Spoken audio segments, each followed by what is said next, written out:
Hate. Welcome to Marital Hate, everybody. I'm Stacy. I'm Douglas. We are married. We don't hate each other. Not usually. And we have a weeknight, every weeknight, an interactive podcast where we don't know where it's going. It's live. It's real. It's interactive. You're part of the show. We're part of the show. It usually gets off the rails fairly early. It's a fucked up podcast for fucked up people. Really if you're fucked up, you're going to love it. Really. So we are actually... So we use a platform called StreamYard. And so we are actually currently live on StreamYard.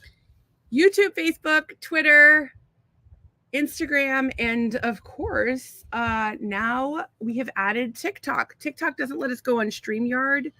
So we're just kind of making it up as we go along.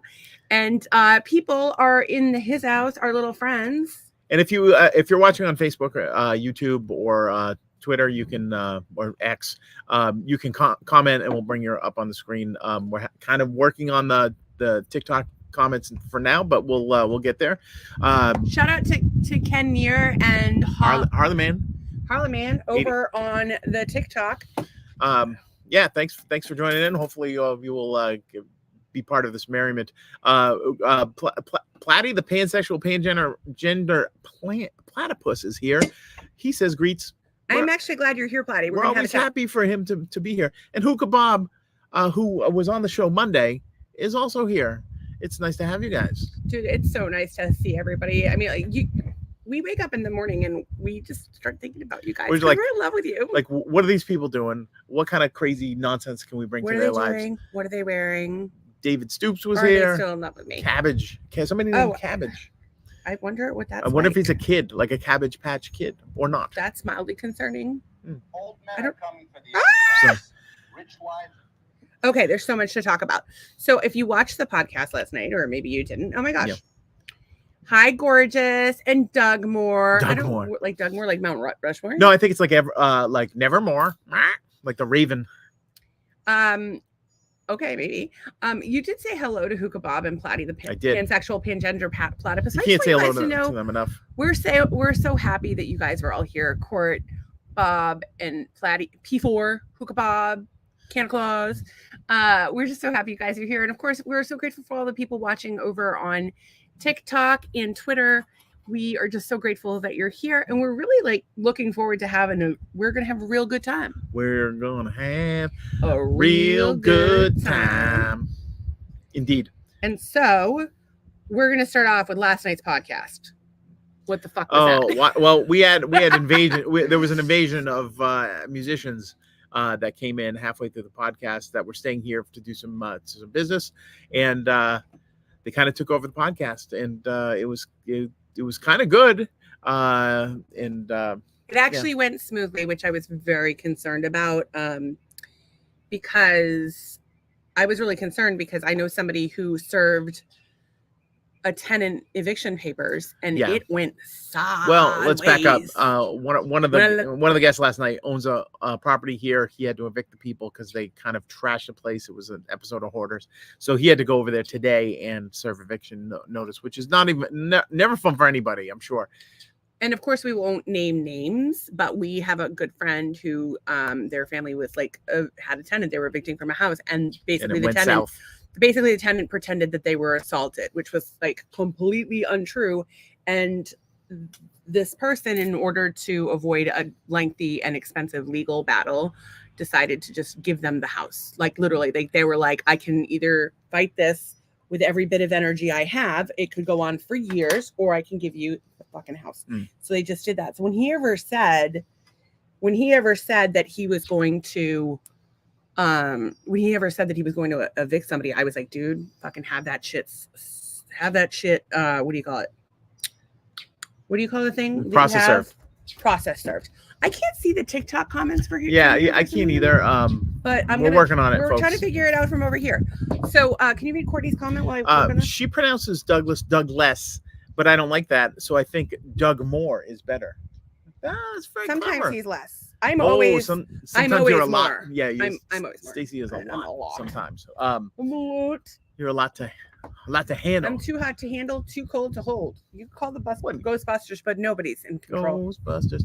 Cheryl stops in, drops us a heart. Go Bills. We love Cheryl. I don't think that's the way to do that. But we are grateful for Marie and Kevin and that crazy hippie chick. Oh, I wonder who that is. No, Over on TikTok. And Wozeman 23 is here. Oh yeah. Yeah, we're gonna all kinds of people stopping by. So hopefully these people will stop in, tell their friends that this is the most amazing podcast they've ever seen. Et cetera, et cetera. Yeah, it's just people are just filing in. Some are staying and some are going. So last night we were doing so this week has just been nuts for us. It's been crazy. So what do we? I don't even. The weekend was the weekend. We did a surprise Sunday podcast. Friday, computer problems. I'm at the fucking Apple Store. Doug finds out his song is going to go live on the fucking radio, so we have to prepare for that. Then we have to do a podcast on Saturday, plus technical difficulties, plus trying to find a platform. We're freaking out. We have a million things to do. And on Monday, Hookah Bob wants to come by. We love Hookah Bob. Yeah. Of course, we want to see Hookah Bob. Of course. And we had to go to Costco. So we had to time the we went to Costco. Arrival. That happened. And so we weren't prepared for the podcast. We had to bump off a call with Professor Pineapple. I'm so excited about that. We're going to talk about it in a second.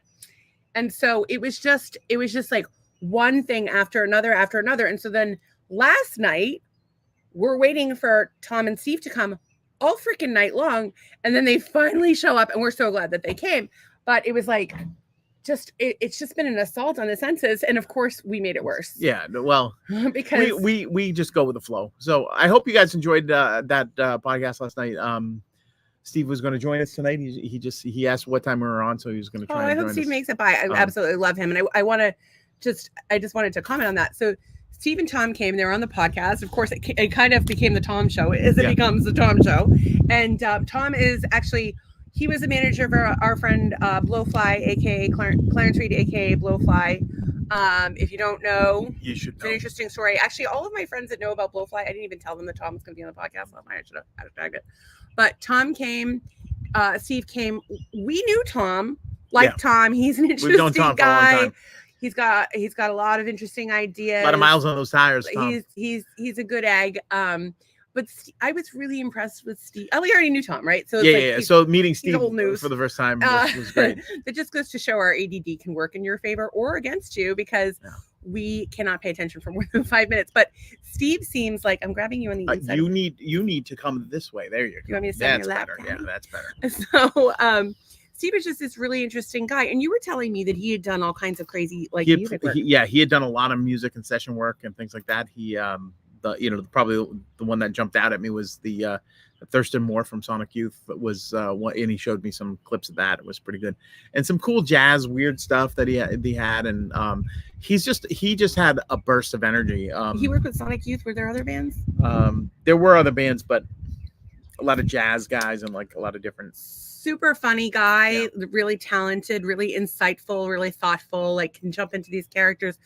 Honestly, I was watching some of his short clips and I'm like, why the fuck do I podcast? Oh my God. His short clips he's got this energy, this sort of Robin Williams energy that really, just jumps off of the, I just like the guy, but it was so funny because and he said so many things that just made me feel great about what we're doing. Yeah. So he was like, I love what you're doing because it's you're saying racist shit, but you're not racist and you're fucking with it. And I really fucking dig that. And it was so funny too, because we were almost all things to all people. It sounded like the way he was making it sound. Maybe we're just we're just not taking ourselves too seriously. We're not taking you too seriously. We're not taking life too seriously. We fucking love everybody. It's Pride Month. And of course, as parents of a gay kid, I'm a stepmom, we want the gays, as it were, to know that they are loved, and of course we want you guys to know that you're loved. If you have a gay kid, I will hug them. We'll hug your gay kid, we'll hug your straight kid. We'll that sounds creepy. Oh yeah, we'll hug everybody. Anybody needs a hug. We love you and you are worthy, and you would like and fuck anybody who doesn't love you for exactly who you are. By the way, you don't have to be gay for that to happen. Every single person watching this podcast right now deserves to be loved. People not watching? Oh, maybe. No, I'm just kidding. We don't know. They're probably out there stealing handicap parking spots. Wow. It just escalated from. I was just thinking the worst people. You're if you're a good person, we'll hug you. If you're a bad person, we'll still hug you. And maybe we'll try and hug the bad out of you. I'm just trying to make my lights shine and help people to feel better about life. And I can't control what anybody else does. I just want to bring people together. And so in the last few days we've just had it's really funny because the podcast hasn't really been what we wanted to be because we haven't really been focused, but we've had so much amazing feedback that makes us want to keep going and doing this and try to create great content to you, bring great guests on. And so I'm really excited about Steve. I really hope to have him on again. I'd like to have Tom on again, but I'm going to need to mute him sometimes. Kind of like you. Well, he's got that booming sometimes. voice. So that. He has this amazingly booming voice. He has a great voice, but he'll get going on a tear and you can't stop him, much like myself. But the thing that was really funny is, so I had a bowl of Halloween candy that Hookah Bob brought us. And so I shared it with our friends. And now I think our friends, the Wayward musicians who have traveled the world. Wearily, yes. They've still seen a million faces and they've rocked them all. And by the way, if you watched last night's podcast, Tom performed at the Gathering of the Juggalos. Craziness. Told stories about that. He was Blowfly's manager. If you don't know, Google Blowfly. He was the original Dirty Rapper. He wrote the very first rap song in 1974, although there's some debate as to what the first rap song was. I think it was close. But it just it means for interesting stories. So go back and watch the episode if you want to. And then Nicole says, hi, congratulations, guys, on the song. Well, listen, I just hounded the motherfucker. She just hounded me until I did it. And now she won't shut up about it. So it didn't really work. I could have just no, I'm kidding. What are you doing? I tried to poke him with a shell. No, that I could get sea herpes from a broken seashell. You're not going to get thank you for Nicole. That's very nice. That Cuban tree frog is coming for you. He's coming in hot, that thing. You hear that buzzing? So I just want to back up a little bit. So my husband Doug has written himself a little album. It's called Doug Gear Songs 1 through 10. You can hear it on Spotify, Apple Music, all those places. So like if you say, hey Google, play Doug Gear Songs 1 through 10, it'll come on. Or if you say, Alexa, play Doug Gear Songs 1 through 10, it'll come on. So his song Smiles Like the Sun is being played in rotation on a local radio station. And it's considered new and hot. It's considered new and hot, much like myself. Oh, no, not really. So I wish I would settle for hot. I don't necessarily want to be new. I would just like to be hot. I am hot. I live in South Florida. You're hot. I think you're hot. Baby. Anyway, so what I'm trying to do with the song is trying to get it on their top 10 of for the local for the week. It sounds like everybody we know is going to US Radio 1 and clicking the request a song. Yeah, don't vote. It says vote. Yes, it says vote. That's registering to vote. Unless you want to register to vote. Yeah, unless you should have registered to vote at a more, like, not at a radio station, but whatever. But yeah, that's the info right there. We take it and we're gonna try and debut in the top 10, and that's gonna be fantastic. And the amount of support that's come out, that's spun out of this, it's just been so fucking awesome. We love you. And the thing that's been really cool about it is all the people that like are telling their friends about it and can't wait to do it. As a matter of fact, Tracy was the first person. Tracy's not here, by the way. Yeah, she must be doing something to celebrate Pride that is not coming on this podcast. Oh, but maybe she's too proud. Our pal, maybe she is. Our pal Trace was actually the first one to use it as a song on TikTok. Yeah, so the song we can use it on TikTok. Smiles like the sun, and it's pretty fucking awesome if you ask me. And it of course in the song, well, could you give us a little verse, or is it like too much pressure? Which verse would you like? Any verse, just give us a little tune. Sing for your supper. No, I'm not going to sing for it. Well, here's the thing: if you want to hear it, you go on US Radio 41. .com and you request it and you sit around and listen for it.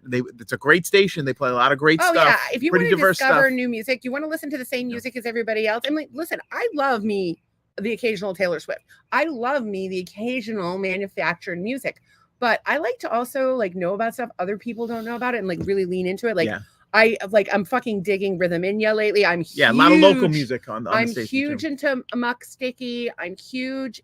Joanna Connor and those guys put on an amazing fucking show, The Wrecking Crew. Shout out to my boy Sean. Love you, motherfucker. What's up, Sean? And I don't know, it's just like really good stuff happening all around, even though it's been a crazy weird week. Even though I still have a chronic illness. I struggle every day. Oh my God, I thought he was going to faint while we were on that phone call before. Oh, yeah. Even though Doug lost his job 2.5 years ago, 2 years ago, even though we're making our lives fucking better. We're making your lives better. We're all lifting up. We're making the world a better place, even if it's just by coming together and laughing about fucked up shit. Because that's what we do. I mean, like this podcast, a fucked up podcast for fucked up people. Fucked up people. Yeah. Are you fucked up? If you're fucked up, you belong. I don't know. We've got a lot of people stopping in on They're TikTok. stopping, but they don't seem to be John staying. Christie was here. Somebody named Goofy was also here. Yeah, all these people are coming, but are they staying? I don't know. Oh, hang on one second. I don't know if they're staying. We have guys. We're still trying to figure out the Instagram of it all. We really. But have the no thing idea with what's Instagram, happening. people like they scroll, they'll stop, see if you're talking about sex or dicks or we whatever. We will talk about those things. And then they keep scrolling. So we should just like every third word. Dick, puss, dick. tits.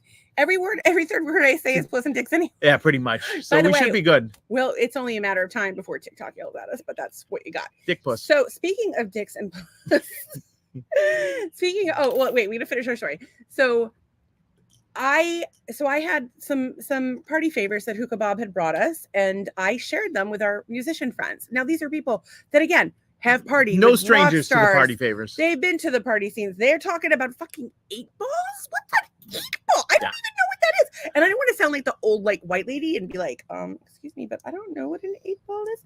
Can you please show me? Can I have one crack rock, please?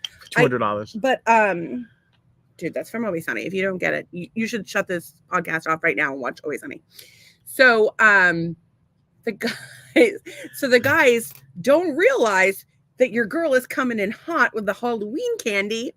And Tom is what? Tom's like 6 something. He's like, say at least 6'2". Dude. Yeah, big and Steve is, he's shorter, but that motherfucker was fucked up. Oh, he was. It was it was actually enjoyable because you could see like the soul, like time just stood still in his soul, and he just sort of sat there.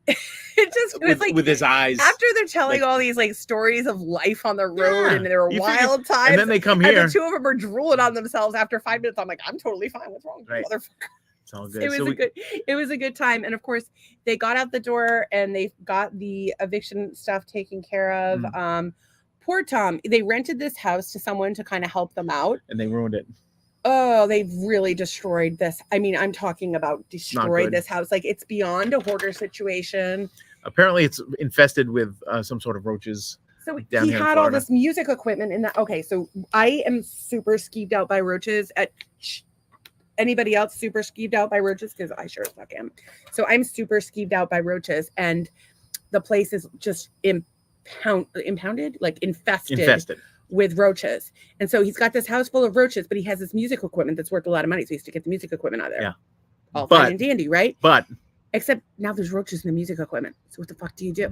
So they are going to have to bomb it, but like they don't want to bring it in their houses, obviously. So they're going to put it in a storage unit and bomb it. But I'm worried, like I feel bad because like if they bomb it, are all the cockroaches going to scatter to other people's units? Does the bombing kill the roaches or just scatter the roaches? I don't know.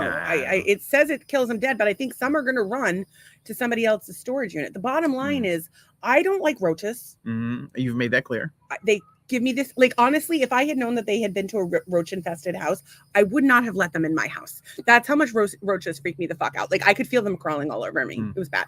I lived in like we were poor, like growing up, and at my mom's house, we lived in this building, and apparently this is what my mom said. I don't know if it's true or not, but they would come and bomb it, and then it would get roaches again. And I don't know if it's my mom or the like maintenance guy, or if it's just plain old racism. So somebody tell me, but our neighbors were Cambodian, and they would have food shipped over, and there would be roaches in it. In the food, maybe. Yeah, I don't know. Sometimes you get tarantulas and bananas. I really don't know anything about Cambodia. I am an American who went to Catholic school and switched schools a lot. Like there's gaps in my education. I'm a pothead. I don't remember shit. So you tell me, did the maintenance people just not do a good job? Or is my mother on crack? Possible. Or maybe the schizophrenic lady downstairs was bringing the roaches, or maybe the prostitute, the with the one blue eye and the knife face wound. Maybe she was bringing the roaches. Maybe I just attract roaches. I just don't know. I just don't know. But I'm still traumatized. I remember taking a bath and just having one float by me, and like, was it dead or alive? Oh, alive. And P.S. So Tom's here, right? And of course, he lives in Florida as well. And so I was telling him about how like skeeved out I am by roaches, and he's like, "You haven't only had 3. There's way more than 3. They come out at night." Fuck you, Tom. We didn't have any. We had the palmetto bugs. A palmetto bug is a roach. Yeah. It's a fancy Florida, but it's a big one. It's like a big fruit. They're this big and they fly. Yeah. They fly. So the guys, they stayed over this morning. Yeah.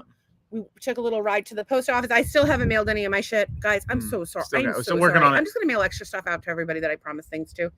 And then they hung out for a little bit longer. If you want a marital hate sticker, just email at maritalhate. They're really cute at gmail.com. And we just ordered more. So yeah. But I have a stack put aside for Nicole. I have a stack put aside for Alan. Courtney, if you want some, I'm sending it to you. Hookah Bob, I think you only have one. You want more? And then Hookah Bob would hand them out all day long. He would. And I owe Platty some too. So we're shooting for it. It's just a matter of getting not enough hours in a day, folks. It's not. We just need what we need is cocaine and clones. Cocaine and clones. That's the what? That's gonna get a shot off. Well, we're just. What is more realistic, us doing cocaine or us cloning ourselves, so that and then putting the clone on cocaine so that we can be more productive? Wasn't this like a movie with Michael Keaton? That was Multiplicity. That was a great movie. Was he on cocaine? And the brother in the Duplicate that didn't come out good. His name was Doug. Well, which is very funny. I recommend that movie. It was a long time ago, but Michael Keaton in a funny role it doesn't get a lot better than that. So then we were like working on podcast stuff, like scrambling all day trying to get podcast stuff. But then we had a call with the Impulsive Duo, aka Professor Pineapple, and you may notice, and his lovely Mrs. Eric and Candace, such super nice people. We just wanted to get them lined up because they're coming on the podcast. And like, we wanted to meet them and like make them feel comfortable and made sure that they felt comfortable coming in. We wanted to talk to them about like, what do you not like to talk about, etc. And we were so fortunate to just have a conversation with 2 really great people. Yeah. And they have all kinds of digital creation stuff going on. So it was great to talk to them. And it was just like great to meet people that like kind of are like of the same mind, right? They're kind of like just enjoying the most out of they're really doing a lot, but they're like nice people that have really good energy, and of course as creators we had a lot in common, and of course they've been at it significant like since 2018 I think, so they've been at it for a while. And like it was funny because one of the things she said is like, oh, podcasts don't make money, and I'm like, ooh. But our podcast isn't really technically a podcast, right? Because it's like on video. It's sort of a live of some sort. A live show every night, and you never know what we're going to talk about. So they have. Well, that didn't take long. They're going to come. No, we knew it was going to be restricted. I had already told them to restrict it. So we I would recommend checking them out. So they are swingers. They talk about the lifestyle.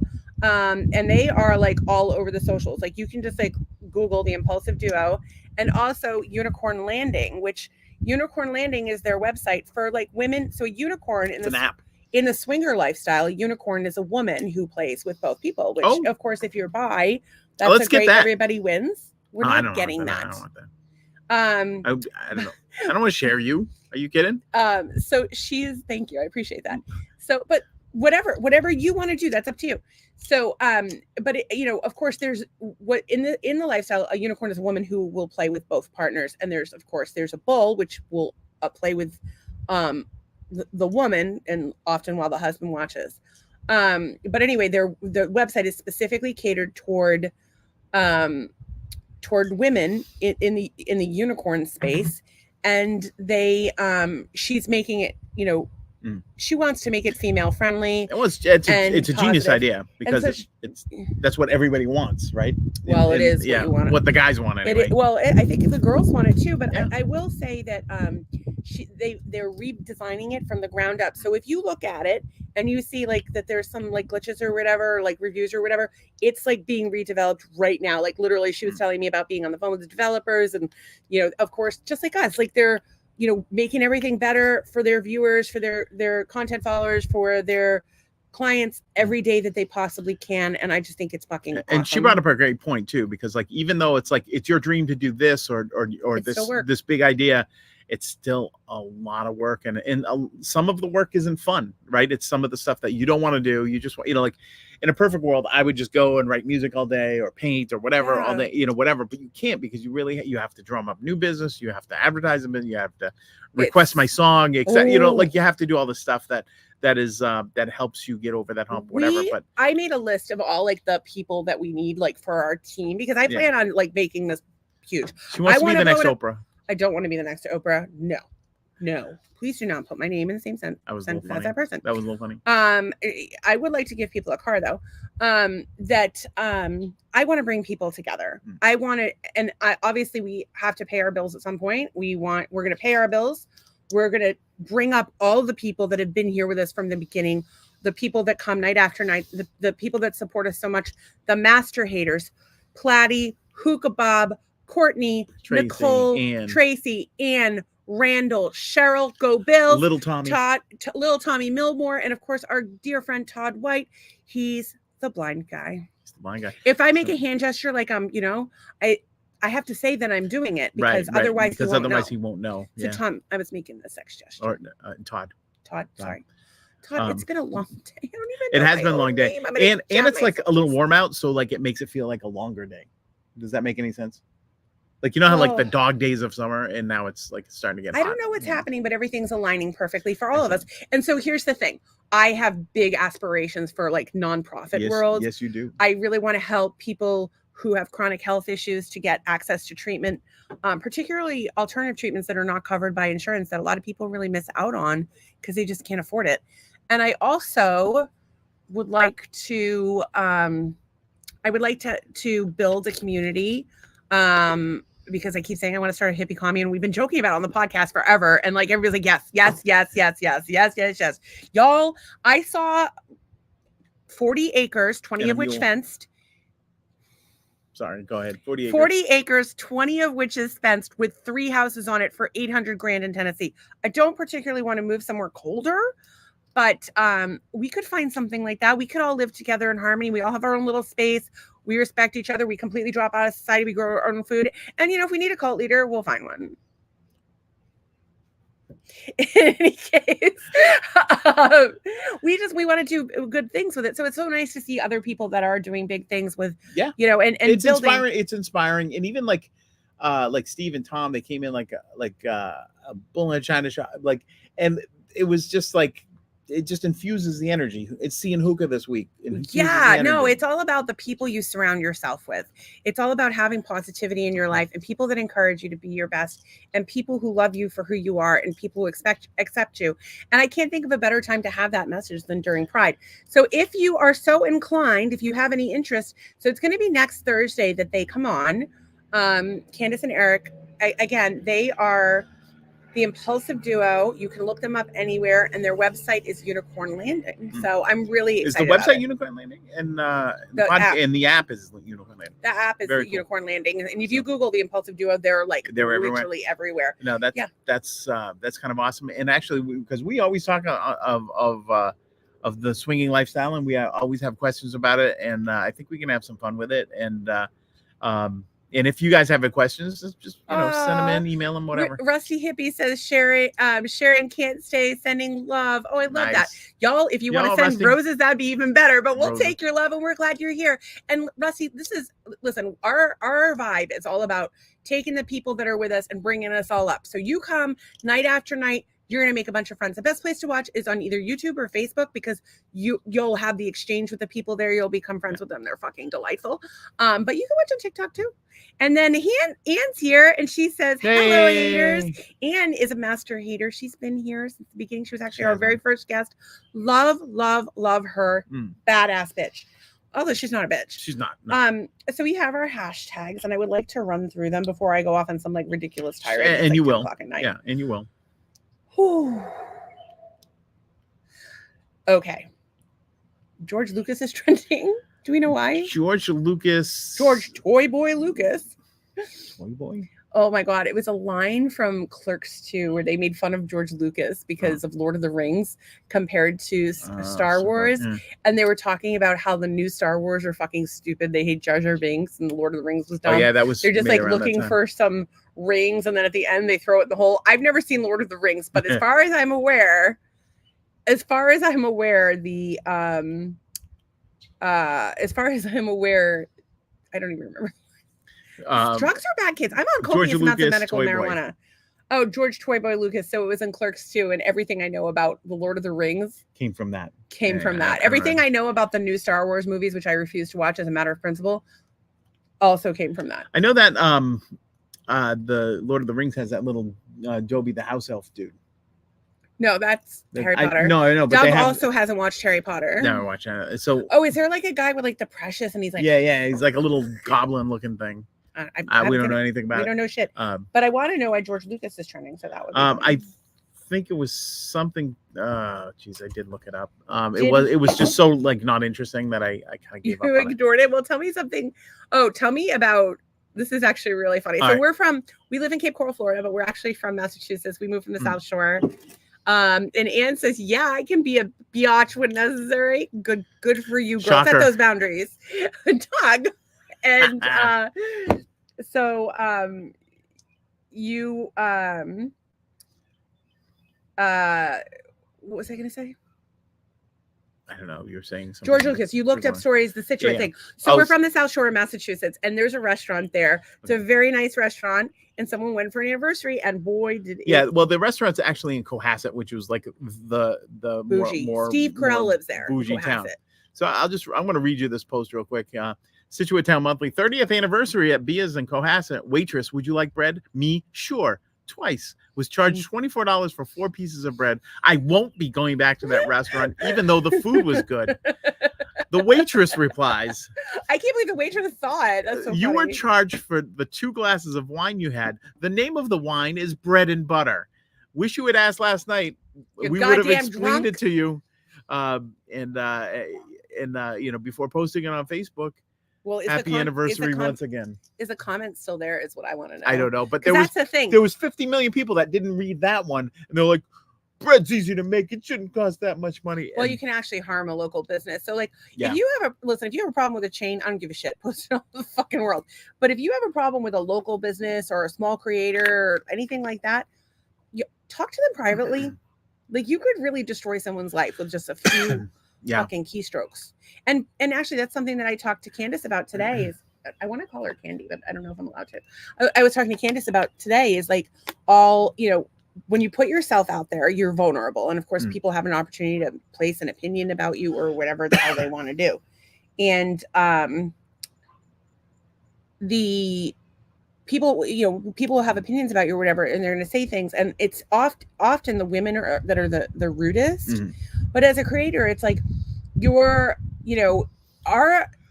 constantly chasing like the likes and the subscribes and the follows because that's what we need, to continue to grow the podcast if we want to continue the podcast, but the problem is that the likes and the follows and the shares and people writing to you and telling you how, you're changed their lives or you've inspired them or you've made them laugh or whatever it is. And then somebody will say something really mean about your appearance. Like somebody today, that should be off base. Fucker today on YouTube was like, "What do your dreadlocks smell like?" And I'm like, "My dreadlocks smell like fucking lavender and rosemary." Hey, what? Yesterday we had some other thing smelling like vanilla. Oh, my puss smelled like vanilla yesterday. My wife leans over. She goes, "Hey, come smell my puss." And I'm like, I'm thinking that she like, yeah, I didn't know what I was thinking. I just thought I was being set up in some way, shape, or form. You were not. It smelled like vanilla, and sometimes my puss it actually did, yeah. But it was the Trader Joe's pumpkin scrub. I do recommend using a little scrub on your puss. Helps prevent ingrown hairs. And Randall says, "Hey, Randall, are you home? Are things settling? How's your puss? I love your new little puss. It's so cute." Steve Drums, who was here last night, he goes, "What about Cornelius?" Now, Cornelius, we came up with a story today. Oh, I wasn't even paying attention for this. At some point, they started going on a tirade about Trump and politics, and I put my AirPods in because I had work to do. Yeah, but you missed the best part. That's because I had to put my AirPods on because I was doing work. Vape Puppy lives and works in his father's house down the basement.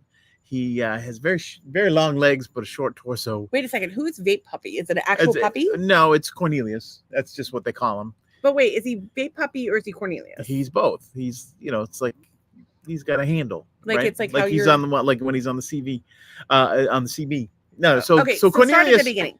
So you and Steve are sitting here. Yeah. Are you fucked up? No, not at Steve all. fucked up. That was this morning. I don't know what Steve was. He might have been a little carryover from yesterday. Tom said he was still fucked up this morning. Right. So, but it was really funny. So we're coming up with like these characters, and one was Cornelius, who was a short guy, but very strange because his legs were long and his torso was short, and he makes wine in the cellar. So he makes cellar wine, and the father yells at him to turn the light off before he comes up, which is kind of creepy because it's the creepy basement, and then he's got to shut the light off and run to the stairs, and then sometimes the father shuts the door on him and things like that. So it was a very it had us in stitches this morning. It was very, very good. Courtney is giving us peace signs. Not sure why. Steve is laughing. Smell my wife. He's laughing like hell. Did you want to smell my puss when you were here? I would let you smell it. Randall says, I'm home alone with no transportation for 3 months. I thought you bought what happened to the bike you bought? We should do Uber Eats some stuff to Randall, guys. Cornelius is his real name. Steve thinks he was still fucked up from last night, and he wants to smell your pussy and your butthole. I told you. I asked you to show me your butthole while you were here. Did you do it? No. Yeah. See, this is how things get out of hand, folks. That's all right. You know what I'm going to do? What's that? I'm going to solve 2 problems at once. Would you like to hear it? Oh, okay. Go ahead. Okay. We need money. Yeah. And we have a lot of people come to our house lately. House guests. So I'm putting a camera in the guest bath, and I'm going to fucking put it on OnlyFans, and Mama's going to clean up. All right. What do you think about that? Well, that's fine. I don't know that you're actually supposed to do that. Tracy is here. She says, hi, peeps. Happy hump day. I almost said pump day. Whatever floats your boat. But it's good to have you here because it's really not, it's really not the same without Tracy here. And Randall says, I have it, but I can't go far with it. That's okay. Maybe that's like a sign that you're supposed to like be at home and focus and meditate. Focus on you. Focus on you, your mental health, your goals, your life, and of course, this fucked up podcast. Because you are not alone. We're here every fucking night. You have my phone number. You need anything, come on by. By the way, if you are new here, we have this group of people. They're the most amazing people in the world. They're so supportive. The people that come night after night, the master haters. Not to be confused with masturbators, although I hope they do. Steve is here. So I hope they do. There's that. Oh my God. I must have I'm like, Steve, he's like, where are we sleeping? And are we sleeping in separate rooms? And I just go like this, here's some lube. Poor Steve. And he was not in a place to be fucked with at that point. And I apologize for fucking with you, Steve. The funny thing was you pulled out the bowl of Halloween candy, and I was reading the milligrams on everything. And he's like reaching in his pocket because I was like, "Oh, this one's 15, this one's 25." He thought that was like the then cost. You have to pay, and we're like, "No, and I should have, right? Like we do need somewhere. We could use the cash, Steve, but everything is turning around. Everything is aligning. The podcast is making money, not profitable money, but it is bringing revenue. Around in the corner. So it will make growth is painful. The song has made $5.85. $3.85. So yeah, there you go. Well, not just the one song, but I put out a song on Sunday. I believe was it Sunday or Saturday that I put out? Oh, it was Saturday. I put it out. I already have 75 views on YouTube. Oh, you're talking about the Pride song? Yeah, on the Pride remix. So that was good. 75 seems low. And Hookah Bob says, I told you it was not your dime store candy. Yeah, tell Steve that because he had a look on his face of bewilderment, which was nice. So I guess there's like a whole bunch of stuff about this these Star Wars movies, and that George Lucas is now like a consultant on these Star Wars movies. And I think they're breaking the Star Wars rules or something. And people are getting very upset. Y'all, Star Wars people do not fuck around. Like, do not fuck with their Star Wars. They don't appreciate it. The guy that played one of the actors from the film like accidentally said Anakin blew up the Death Star and not Star Wars. And like, I'm telling you, that man, he probably has to have a private security team to keep himself from being murdered. Like, it's not even funny. So then, of course, here we have. Well, Steve says that hookah, that candy was no joke. Right. So Hookah Bob makes Hookah Bob is actually going to be making bongs, water bottles that you could fill with ice and your favorite tea. So we're going to have those water bottles that you fill with ice and your favorite tea available on our website in the near future. Pretty soon. We just have to get the website up. I think so. We have to do the church stuff. We owe Hookah Bob some stuff, and then our website. And everybody is moving in behind that. Hey, Bob, Tracy may need some candy. Yeah, girl, I got you. She's actually probably closer to you up there in Hamburger Helper, Georgia. Oh my God, Hookah Bob and Tracy. They would love it. Y'all would be best friends in like 30 seconds. So much in common. How do they have stuff in common? Well, they both had lives filled with trauma and adventure, and they are both people that give. And they both love us. They both love us, and then they both like give from their soul. Yes. And I like that's like a thing. Right, giving from your soul, like I just absolutely like that's something that people do. Hamburger Helper, Georgia, laughing our ass off. Is that what it's called today? Oh, good. I'm glad you're laughing. It's always two words. Viagra is trending. Yes, it is. It's really not. Okay, here's our Viagra story. We're friends with our doctor, Chris. He's amazing. And so I was like, hey, get him some Viagra, which is funny. Here, I'll tell you what's funny about that. I was like, Chris, send him home with some Viagra. Yeah. It was in the middle of like a crowded doctor's. Wait, hang on a second. I also told him he needs a prostate exam. Don't use lube in the office. You didn't even get one. No, he does it by the blood. It doesn't. It's like he doesn't like your asshole. Yeah, what the hell? I'm a good-looking guy. Who wouldn't want to stick their finger in my butt? He could do worse. So Nicole is here.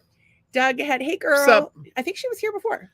No, there was a different Nicole. I'm not sure which. Who's this other Nicole? That was Nicole Brown Simpson. No, Nicole Olsen George. George. Hey, girl. Do you know her?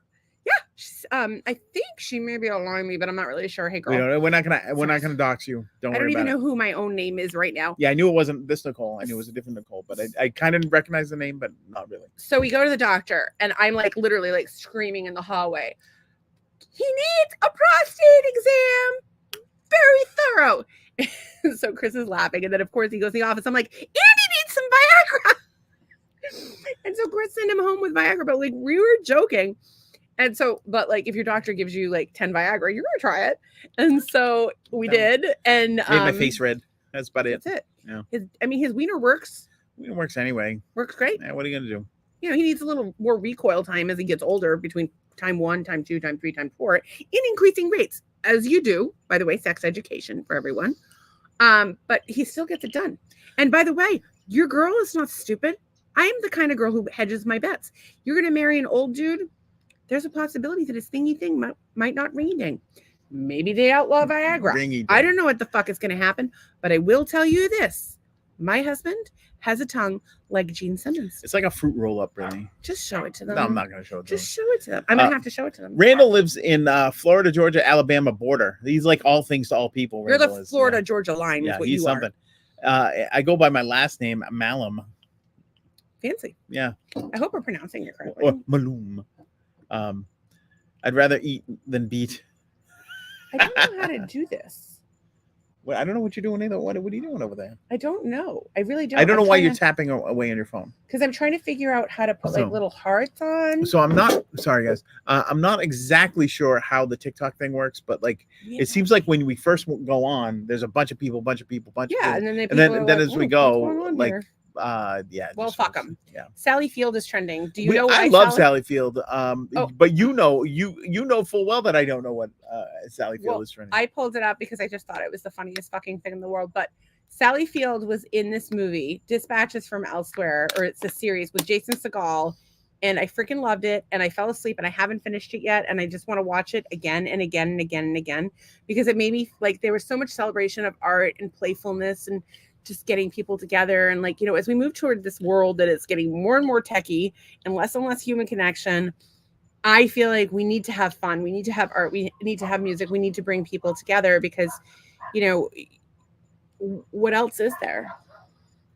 Not a lot. Like besides food, community, love, how much food can you fucking eat? Food. So apparently, Halloween candy. So Sally Field hashtagged, this was actually on, was this this is probably old, but somebody had retweeted it today, and it was like, she said, I like Samantha Bee a lot, but she is flat wrong for calling Ivanka a cunt. Cunts are powerful, beautiful, nurturing, and honest. So I don't think that you should call a woman the C word, although don't be calling people names. I probably do anyway. Don't like be just calling being people annoyed names. in a tirade with people or whatever. But I think like the C word, as it were, or cunt.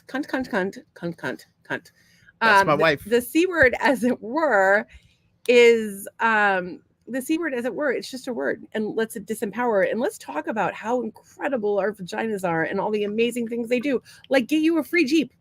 Mine did. Is it my vagina or is it? No, you could spread the wealth amongst parts, various holes. So Tracy calls Randall a Floribama boy, and then he says he was born a lesbian in a man's body, and then Stephen says Gidget's fidget spinner. Dude, you can't even. And Nicole wants to put our stickers on her car. Yeah, girl. Now that her car works. How many? She's well, I will tell you, apparently you had missed this, Stephen. And it's so funny because I have looked this up so many times because we've talked about it so many times on the podcast. That it's like literally in my history. Like if I pull up eBay, they're like, oh, well, this is what you want. Is what you must need. Steve, check this shit out right here. That is a fidget spinner butt plug. And lights up. Can you believe it? Just like crazy. How bored do you have to be? I'm telling you, often while I'm on my knees, with you behind me, and we're playing the beast with two backs, as it were, I will do a fair amount of work. Sometimes you'll even let me do all the work. So if I'm doing all the work and you're just sitting there and you're like, what are you going to do? Just like flex your muscles and look in the mirror? Oh, so you think I need like you're just something to do when I do that? Well, maybe it'll help you with your stamina. Not that maybe it'll be like. I'm completely happy with my husband's complete and utter lack of stamina. It makes me happy. I need the validation. So Steve says, yes, he is familiar. He is an ass scientist. We did talk about ass a lot. He actually offered to eat someone's dirty asshole recently. It wasn't mine. Oh. My asshole is quite clean. I can't shit. It's a problem. I'm talking to these nice people, by the way, who have, but I'm talking to, again, give them a like, give them a share, give them a follow, check out their app, The Impulsive Duo, Candace and Eric, such amazingly sweet people. But they are like relative to us, or at least relative to me, super buttoned down and polished. And they're like, and here's the proper terminology for your sex parts, and we'll do this, and they're well lit and they look so beautiful. And I'm like, are you sure you want to be friends with me? I am a and weirdo. they're gonna come on this train wreck of a podcast. But they're super but nice. They're crazy nice. Yeah. And that's the thing. You don't know. And you don't know what people are gonna say, what's going on in someone's mind. Like you could look at people and you think one thing about them. I will tell you something right the fuck now. You don't know shit about anybody, because the people that watch this podcast, some of them, you're like, you watch that podcast? Now, on a regs, I'm like, you watch my podcast? Yeah. I'm so sorry. And they're like, no, I love it. I'm like, really? Like we have some people that like respond. Like I don't know exactly who watches the podcast. We only find out when we know the people that come in. But then I think there's some other folks that watch it and don't really fess up about it. Oh, of course. So sometimes when I'll see people that I like have I hold in high esteem, they'll comment on our posts or something, and I'm like, oh, well, it's actually I feel like a little bit off. Well, it's actually funny. So I had a group of conservative friends that conservative women that I had talked to about political issues and so forth during COVID. And so one of them is my friend Andrew, one of them is my friend Ann. There's another woman named Deb. And of course, Deb used to watch the podcast all the time. I don't think she does anymore. She does not. We have not. But I will. Hide nor hair. I don't know that she's going to comment. But I will say that Andrea watches all the time, and like I'm like, you watch. I was talking to her. She's like, oh, I catch the podcast sometimes. I'm like, you do? Please do watch the podcast, because like this is somebody I really look up to. But the funny thing is, like, Anne is more like my big sister. Like out of the group of people, like Andrea's like my fairy godmother. Anne is your pot-smoking cousin, like of like growing up in the 70s. For me, anyways, she's that's like a big sister, and she's just like she's chill and like non-judgmental, and not that my other friends are judgmental; they're just different. And that's okay. Just be you. But it's just funny that you see like people that I wouldn't think watch. And then it makes me think about other people in the community that I love and respect. Right. And it's funny because we had somebody that I've known for years, I've looked up to and like called them mom and dad or whatever. And they have recently started referring to me as themselves as Mr. and Mrs. And I'm like, I think it's because of the podcast. I think they don't want to be associated with us. Really? I don't know. Yeah, it really hurt my feelings. I do not know who that is, but I don't know. When you know who it is, you're going to be like, it's going to feel like a punch in the gut. I probably should have either not mentioned it or told you when it happened, but I was like, oh my God, like they hate us. No, well, so here's the thing. It's like, this podcast is not for everyone. No, but But if people watch it and don't tell us they watch it, that means they're being dishonest with themselves and with us. So, but I feel like people don't feel like they can be themselves. I don't feel like, yeah, that's true. I don't feel like people can be themselves, feel like they can be themselves. And I feel like people feel judged all the time. And I think people feel like they have to be a certain way. And that's why I do what I do. I can't help but be myself. Like it's gotten worse as the years have gone on. No shit, you can't help it. It's like a downward spiral into my authenticity. I'm sorry. It's just who I am. And I spent my entire life feeling bad about who I was and trying to fit into some mold. And I realized like, that's just not who I am. So I'm going to be me. And in doing that, sure, I open myself up for some freaking gnarly personal attacks. But at the same time, I make other people feel like it's okay to be them. So I'm pretty proud of it. And yeah, if you have one person be themselves or feel good about themselves for being a little bit left of center or right of center or off center, I think you're doing your job. We have some comments. Nicole is going to start making gemstone jewelry. Yay! Let us know. We'll be pushing that dude, stuff. If you want to come on the pod, that would be great. If you want to do like a DIY or make your own, that would be cool. We could do like a little class one night and just like hang out. Let us know. Yeah, that'd be good. Ann says, "Bingo, Doug, we're drug buddy." You know, like always had that cool cousin or somebody like in this, like when I was growing up in the 70s. I would like to think that me presenting Tom and Steve with a bowl of hand-me-down Halloween candy from Hookah Bob makes me cool, but honestly, all the credit goes to Hookah Bob. And it also just elevates Hookah Bob to hookah status. This podcast is only for the cool people, which I kind of agree. But you know what? We'll welcome in the uncool. Yeah. And if they start to dig what we're throwing down, then they'll become that cool. Lady that came the one night that was like racist and awful, and then she came back again and like, listen, anybody, no, what is it like? Everyone is better than their worst mistake. Yeah, everyone is. So let's not be judged by that one thing. Tracy says, "I say fuck that. I like to be me," and then she said, "You make me feel okay to be me." Thank you. Yeah. By the way, I don't want to dismiss the fact that lady was racist as if it's like I think racism is a character flaw. Yeah. Is she genuinely racist? Was she just drunk? Did she see the light of day? I don't know. I hope she did because I love everybody, and we're about bringing people together. Speaking of racism, Steven says, "Thank you guys. Thank you, Hookah Bob." I do want to note that we had a black person at our house, but he might have been Italian. We're not sure. But it was driving me crazy because when he came, he came in, and I'm like, I wonder what nationality he is. And like, I wanted to give him like, I didn't want to be like, hey, because I always think people are Portuguese like me. I'm always so excited when I meet other Portuguese people. And if I meet people that are Greek or Hispanic or Italian, I just like, we're all cousins. Like, I want to be friends with you. I want to somehow be connected to everyone. And so when he came in, I'm like, oh, where are you from? But I didn't ask him that because we're in the middle of a podcast. And so it comes out that he's black. And I'm like, really? But he's also from California, so just because he's also kind of like his own unique person who does not fit any stereotypes, and I love that about him. And I don't really. We wanted him to be a stereotype because then we could make more fun of him. He wasn't, but like the thing for me is like I like people that are different from me. I treat everyone as if they're my best friend in the whole world or they're my family.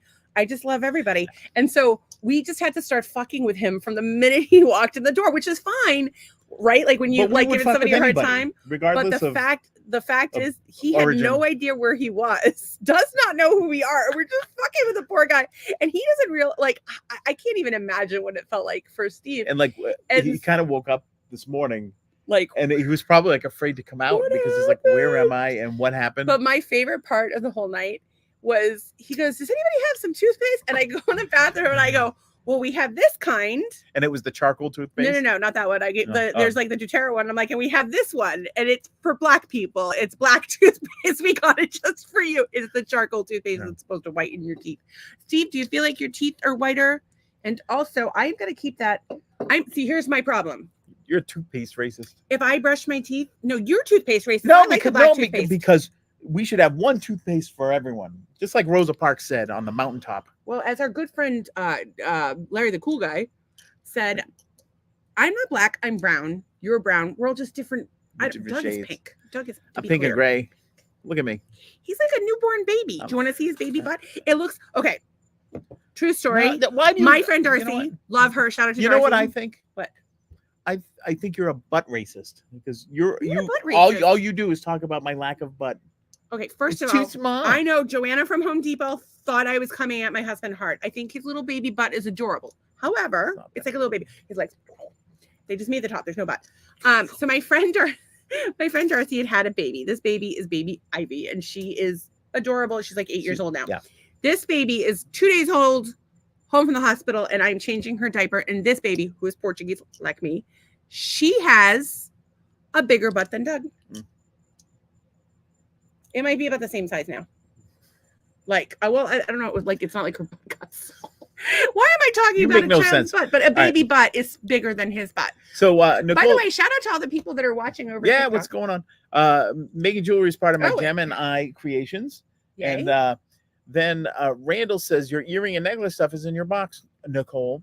And then Hookah Bob says you are welcome to Steve, and we are creating memories here. We're creating something. So I want to tell you, this is interesting. Eli Larson over on TikTok Yeah. said applesauce. What's up, applesauce? Okay. I don't really know where you're going with the applesauce, but if you have a recipe or some sort of suggestion, we are so new to the TikTok thing. We have no idea what to do. We do not. You know may what have is already happening. left. We have no idea. We're live and interactive on We're Facebook. creating memories. Facebook and YouTube, you can interact with the show. You comment along. We bring your comments up on stage. You make friends with the haters and the master haters. It looks like they're pretty well split between YouTube and Facebook tonight. Yeah. These people will become your best friends in the whole world. You come night after night. You have a family. You have a place You won't be able to go, get rid of you're them. loved. It's like roaches. They just show up at your house and give you presents. Oh. Can't complain about not a that. bad not a bad group of friends. Camp for sure. clothes. I don't know. We just have a good time. So Lululemon is trending. And yeah, we I'm not sure why, but So their stock is like way up or whatever. And I actually met a couple of guys that were super into Lululemon men's pants. As a matter of fact, I met one man who said he buys them off eBay because they look like dress pants, but they're like active wear. athleisure, but they look like dress Athleisure. pants. Yeah, but look at that. $128 for a pair of pants. But if you only have like, say, 4 or 5 pairs of pants and you keep them in rotation, because how many pairs of pants do you wear in a week? 2? You wear probably 2 pairs of pajamas, maybe 2 pairs of shorts, maybe. And if it's winter, a pair of jeans. Yeah, I've worn jeans probably a handful of times since we've been to. Like Florida. that's it. So I guess if they work for your lifestyle, here's the thing about them: if they work for your lifestyle, and they're work appropriate, and you're able to do things in them, yeah, I can see if I could find clothes that made me look good and feel and good, felt good that I could wear out in public and work out in, I would be all over that. But they had this whole thing with like fat women clothes. Of course, I'm a fat woman. Hey, do not say that about yourself. I'm a juicy booty you're goddess. A beautiful woman. Which, by the way, is not my trademark. Somebody else does it. Juicy booty.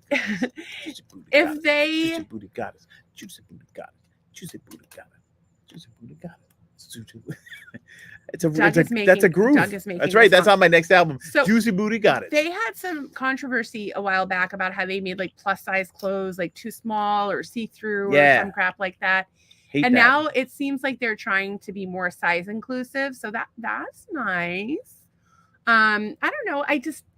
I'm looking at the clothes on the website and they just look like just like regular gym clothes. Boring ass.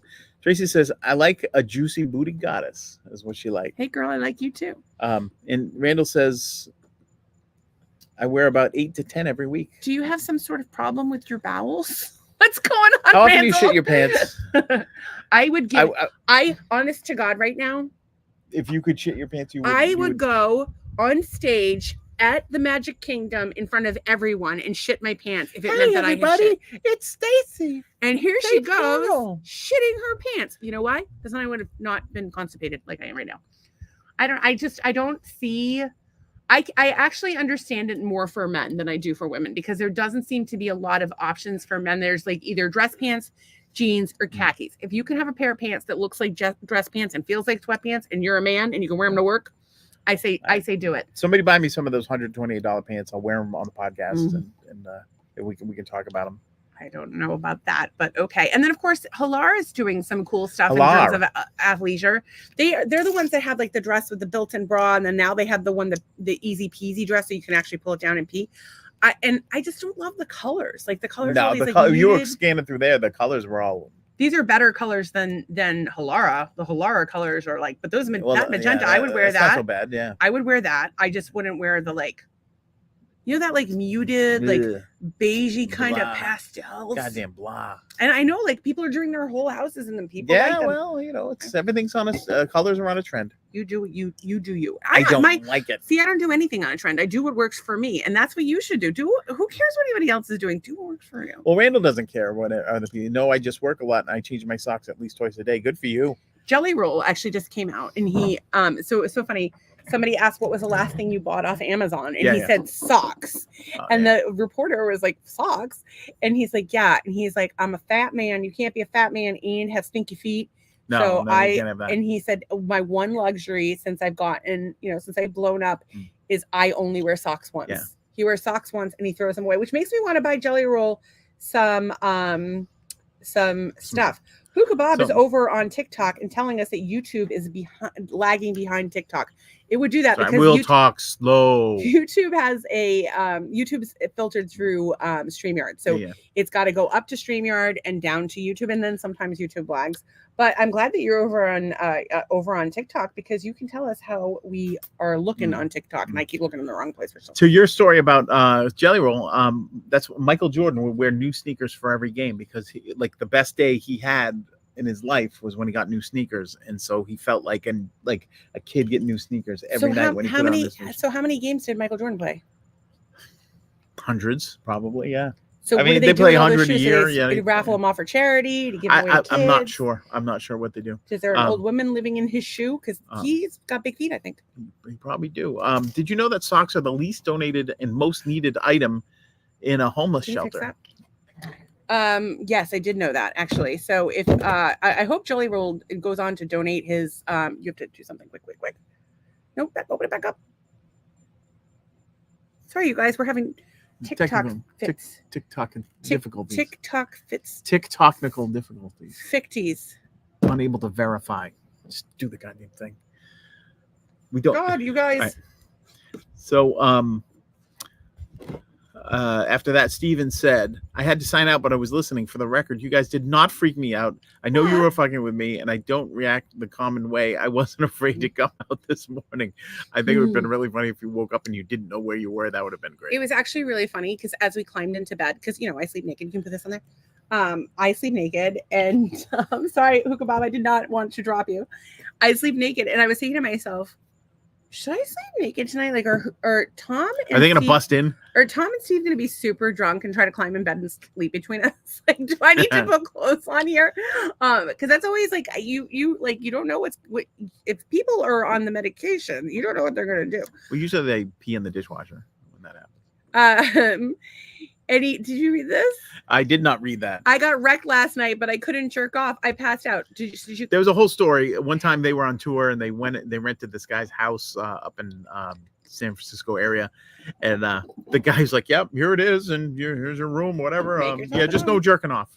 And so that's why we had an edict last night that no jerking off. No, dude, if you want to, yeah.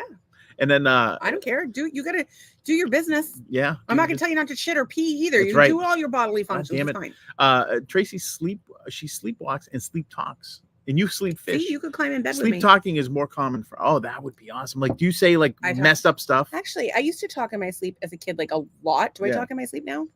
Every once in a while, you'll say something. Like what? Oh, when we first got together, you said a lot of stuff, and it was hysterical. And I'd write it down. and I'd read it back to you, and I can't remember what it was now. I think that like when we first got together, I was still really traumatized from like what I had been through. And so I don't think I felt safe. And I think now I feel more safe, or I just sleep really solid because of the cannabis oil. Or maybe I tune you out. Or we both have headphones on. Actually, I fell asleep watching Rescue Me last night. I watched like a whole season of Rescue Me in my AirPods. I've been listening. You know what I've been listening to? David Duchovny has a podcast. It's called Fail More. Okay, first of all, that's amazing. That's my fucking line though, because I said years ago that I set the New Year's resolution. My New Year's resolution every year is to fail more. Because if you fail, mission accomplished. And you can learn something when you fail. And if you don't fail, then you didn't fail. So mission accomplished. So that is the New Year's resolution I encourage you all to make because it works for me. Well, I will tell you this. The first guest that I saw and I just clicked on it was he had Bette Midler on. And I heard a little bit of it, but then I fell asleep. So then the next night I put it on. I fast forward to where I fell asleep before, fell asleep again. So I do know that she, a little bit about her career, a little bit of how she kind of, wait, who was it again? Bette Midler. Oh, cool. She was doing her like sort of stage show, like singing, concert, dancing, like that nobody was doing. Back in the time. So she really carved out a little niche for herself because she wasn't making any traction on movies. She wasn't making any traction as a singer. And so she sort of like, did her whole Divine Miss M thing. And Duchovny was working at the bar or something at Radio City. Yeah. And he got to, like, when he was done, he closed the bar and he got to go in and see the last of the acts. And he said he always remembered seeing Bette Midler and thinking, like, where did this come from? And it was really cool how they kind of reconnected on that. Well, it's really interesting as we're like readjusting our lives and focusing on music and creation, the podcast and creativity and manifesting and bringing people together and all that stuff. It's none of it is what the things you go to school for. And we're looking at, of course, people around us, and some people struggle to do it. Some people give up.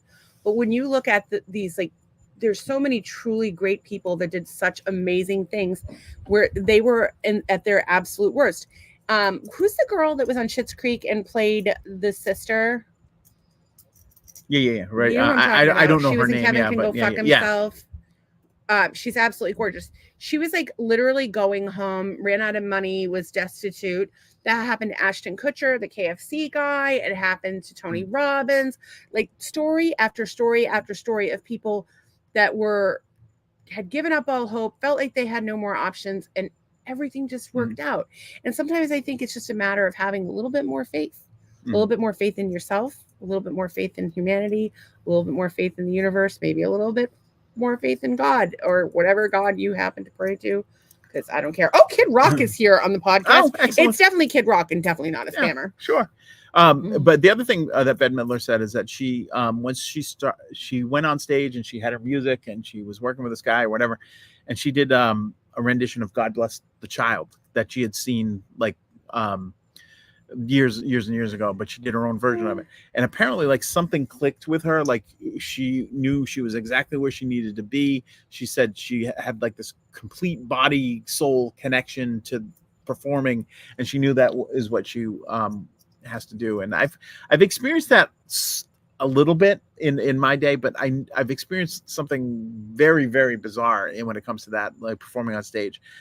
We had a handful of shows, probably about 3 of them, where I remember going on, and I remember the last note. I don't remember anything. Is it because you were on drugs? Or no, because it just like, it was like an out of body experience. It was like, and Joe Strummer like always says, you're like being shot out of a rocket gantry, like when like those old NASA things where you're seeing it up, and like when you hit autopilot like that, that's when you're like, you're doing it's I can't even explain it. I have to tell you though, that's what happens to me when we do the podcast.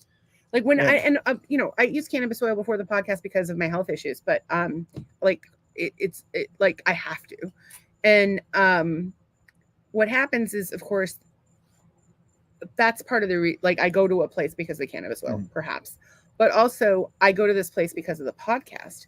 And so of course, sometimes you have to ask yourself, like, am I doing that because I'm on cannabis, or is it because of because I'm in this great space creatively?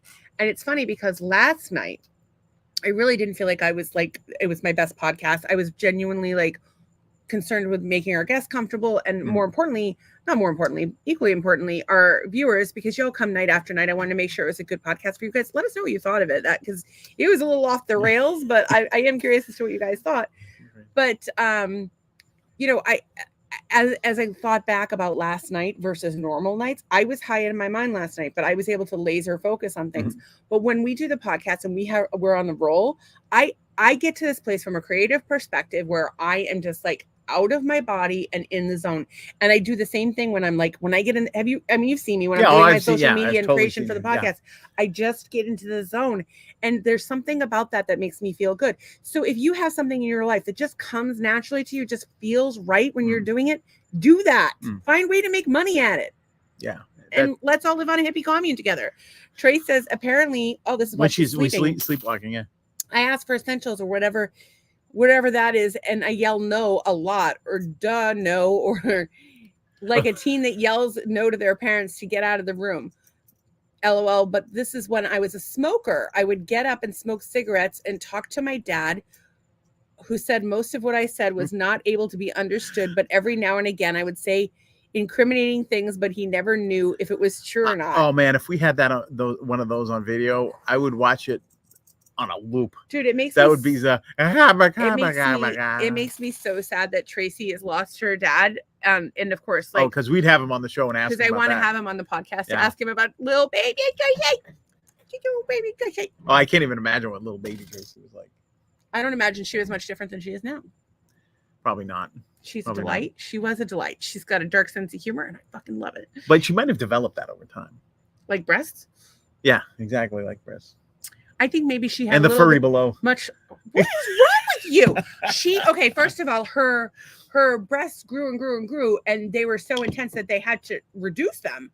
So maybe her aura, her sense of this amazing woman that she is, will continue to grow and grow and grow unless you get a reduction. And that's unfortunately what happens to people, is they get reduced by shitty people around them who don't matter. Just be you. But you know what? What? She's a survivor. I thought you were going to think she was a brick house, because she's also that. Well, not really. No, she's not really a brick house. She's more like a stick house. She's a stick. She used to be a brick house. Now she's like a stick house. She's letting a little bit hang out. So can the big bad wolf blow her house down? The big bad wolf, is it a boy or a girl? She does not want to be blown down by a dude. She's had enough of that. She goes, right. I wish we had a ring or a blink in the house. It would have been so good. Right? It would be so good. Like, even if we had like cell phones back then. I wouldn't care if it's all pixelated. Tracy is significantly younger than you, slightly younger than me. They may I know that during your time, that was one of the things. Yeah. Although, he only passed away a few years ago, so who knows? I was not a delight. I was a crazy bitch as a teen. You know, being a teenage girl is really hard. I mean, listen, it was hell raising my daughters, and I look back and I oh my God, I'm like probably gonna cry, but I like look at all the things that I tried to do, where I look back at all the things like that I tried to do as a mom and trying to, be good at it. And, I being older and learning more, I would have handled it from a different perspective. But, if I look at where I was at the time and everything I went through, like I did a pretty fucking good job. And I don't get enough credit for the things that I've accomplished in my life, especially from my little children. Well, there you go. And then she says, if I ever had a kid like myself, I don't know what I would do. Beck tamed me a bit in a good way. See, it took 4. Like, I've tamed her. You should have seen her before. It was, yeah. You ever see The Exorcist? I don't think that you have tamed me. And I wish. She says, if only my pager had a camera. She goes, now I'm crazy. I speak the truth and don't keep shit to myself anymore. And that gives me peace. So that's the thing. You can't hold it in and like, it's, you gotta seep it out. You gotta be cool like Doug. Doug. Oh yeah. Look at me laid back. Said no one laid ever. Back. I got my mind on my money. Money on my mind. Also trending. What else is trending? The Voice is trending. Can you tell these people why The Voice is trending? The Voice is trending because Gwen Stefani and Adam Levine are coming back to judge. Were they gone? Apparently. I don't even know who the judges are because I've never watched it. The judge for next season will be those two and Reba McEntire of country fame and John Legend of commercial. How long has that show been on? Probably a little too long. I have never watched a single But episode. hey, anything that puts music in the world is good. Puts music in And the I world. know that Tom Jones was a judge on the UK version, and Jennifer Hudson went over there and was on it. Tom Jones. Oh, Tom Jones is Can't battle no Tom. You can't battle no Tom. That's for sure. Tell me something. Yes, about Tom Jones. Would you go on The Voice or America's Got Talent or? I would have when I was younger. Sure, not going on now. Why not? My name is Doug. You'd be like the old dude. I'm some 100 years old. I was a former soldier in the war, in the big one. I would say that you have, you have done amazing things, and you have such an amazing story. Because I'm gonna cry. I'm gonna say nice things about my husband. Everyone, brace yourself. So not only. You're laughing. You like that. You're gonna make me cry. I haven't even started yet. Do you see my tears welling up already? Look, sparkly eyes. Yeah, look at her. Yeah, sparkly Look eyes. at her. Leaking. And you like that. You want me to cry. No, I want you to be like I want you to have whatever emotions you need to have. Look at that supportive husband. Thank you. He only wants me to have whatever emotions I need to have when I'm gonna gush about him and cry all over the place. When I'm like, that hurt my feelings. He's like, fuck you. Moving on. Okay. Next. So what I am going to gush about is my amazing husband. So y'all know we've been together. Well, we got married. We got together in 2012. We got married in 2013. And I got diagnosed with end-stage neurological Lyme disease shortly thereafter. Thanks for that. You're welcome. Bait and switch, motherfucker. And so we've been together this entire time. And Doug has been my caregiver. He's taking care of me every day. He has done cooking, cleaning, laundry, groceries, like literally everything, including taking care of my children, and just been an amazing husband. And I'd like to add that his son Wesley is on the autism spectrum, and he's been there to support his son every step of the way. For people, of course, Wes is doing fantastic as a grown man, just blowing me away with all of his accomplishments. He graduated from UMass Boston with honors. He's got 2 jobs, and he's actively involved in a social group. He manages their social media, and he's just, and he has this amazing garden. He's just awesome. I'm just impressed by him. And I would be impressed by him even if he wasn't my stepson. But, Doug was there. And like when Doug, of course, I tried to do my best. We're both, this is our second marriage. And his children are from a previous marriage, as are mine. But Doug would never miss a day to visit his kids, to see his kids. Like he did it constantly, was always there for his kids while taking care of me, while having really bad anxiety about driving, while having to help me shower. Like literally, he did absolutely everything. And so his nagging bitch wife has been on him about this music. And and if anybody deserves to blow up, it's you.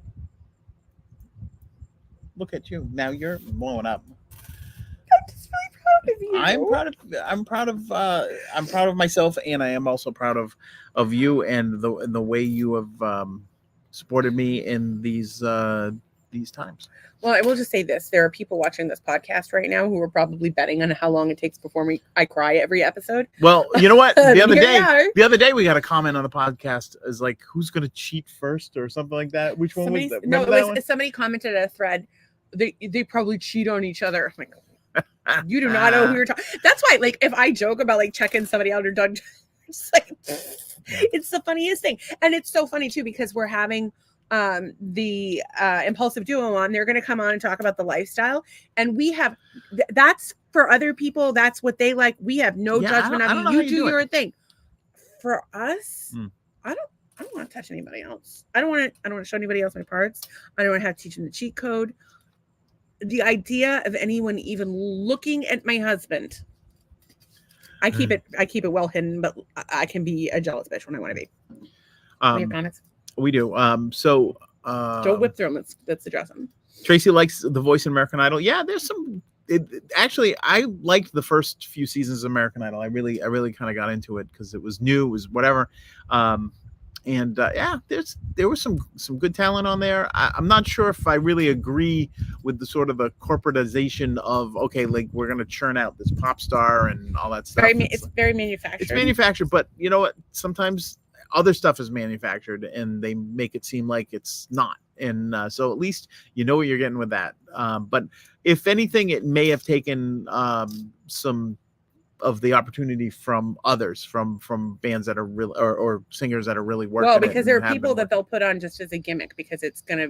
Yeah. Oh, people will watch this because they're old, or it's this cute little kid, or they have this great story, or they're missing a leg, or they're whatever. And by the way, it's not that those people aren't talented, but are less talented people getting on there because people that are more marketable are on. I don't know. Well, and I think their deals, when they have to sign the deal, I don't think the deals are very artist friendly. That is a big part of the problem. I mean, Spotify has just raised prices again.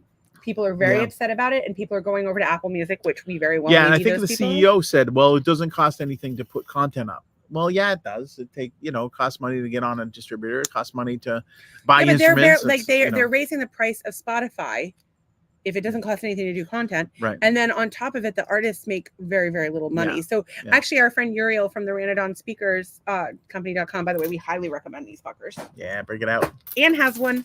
They're like $35. We got ours for free, but I'm telling you, it's like this meaty little like puck thing. Meaty. It sounds like a Beats pill, but they're $35. 35. I don't remember what they're going for, but like honestly, I'd pay 50. Mm-hmm. But I wish that they may have done it with the new ones. I wish that they didn't put the logo on the side, but just turn it, and you can you probably take it off. The logo should be embossed in the rubber. I think we might actually partner with Ranadon and do some of those. Should. I like it.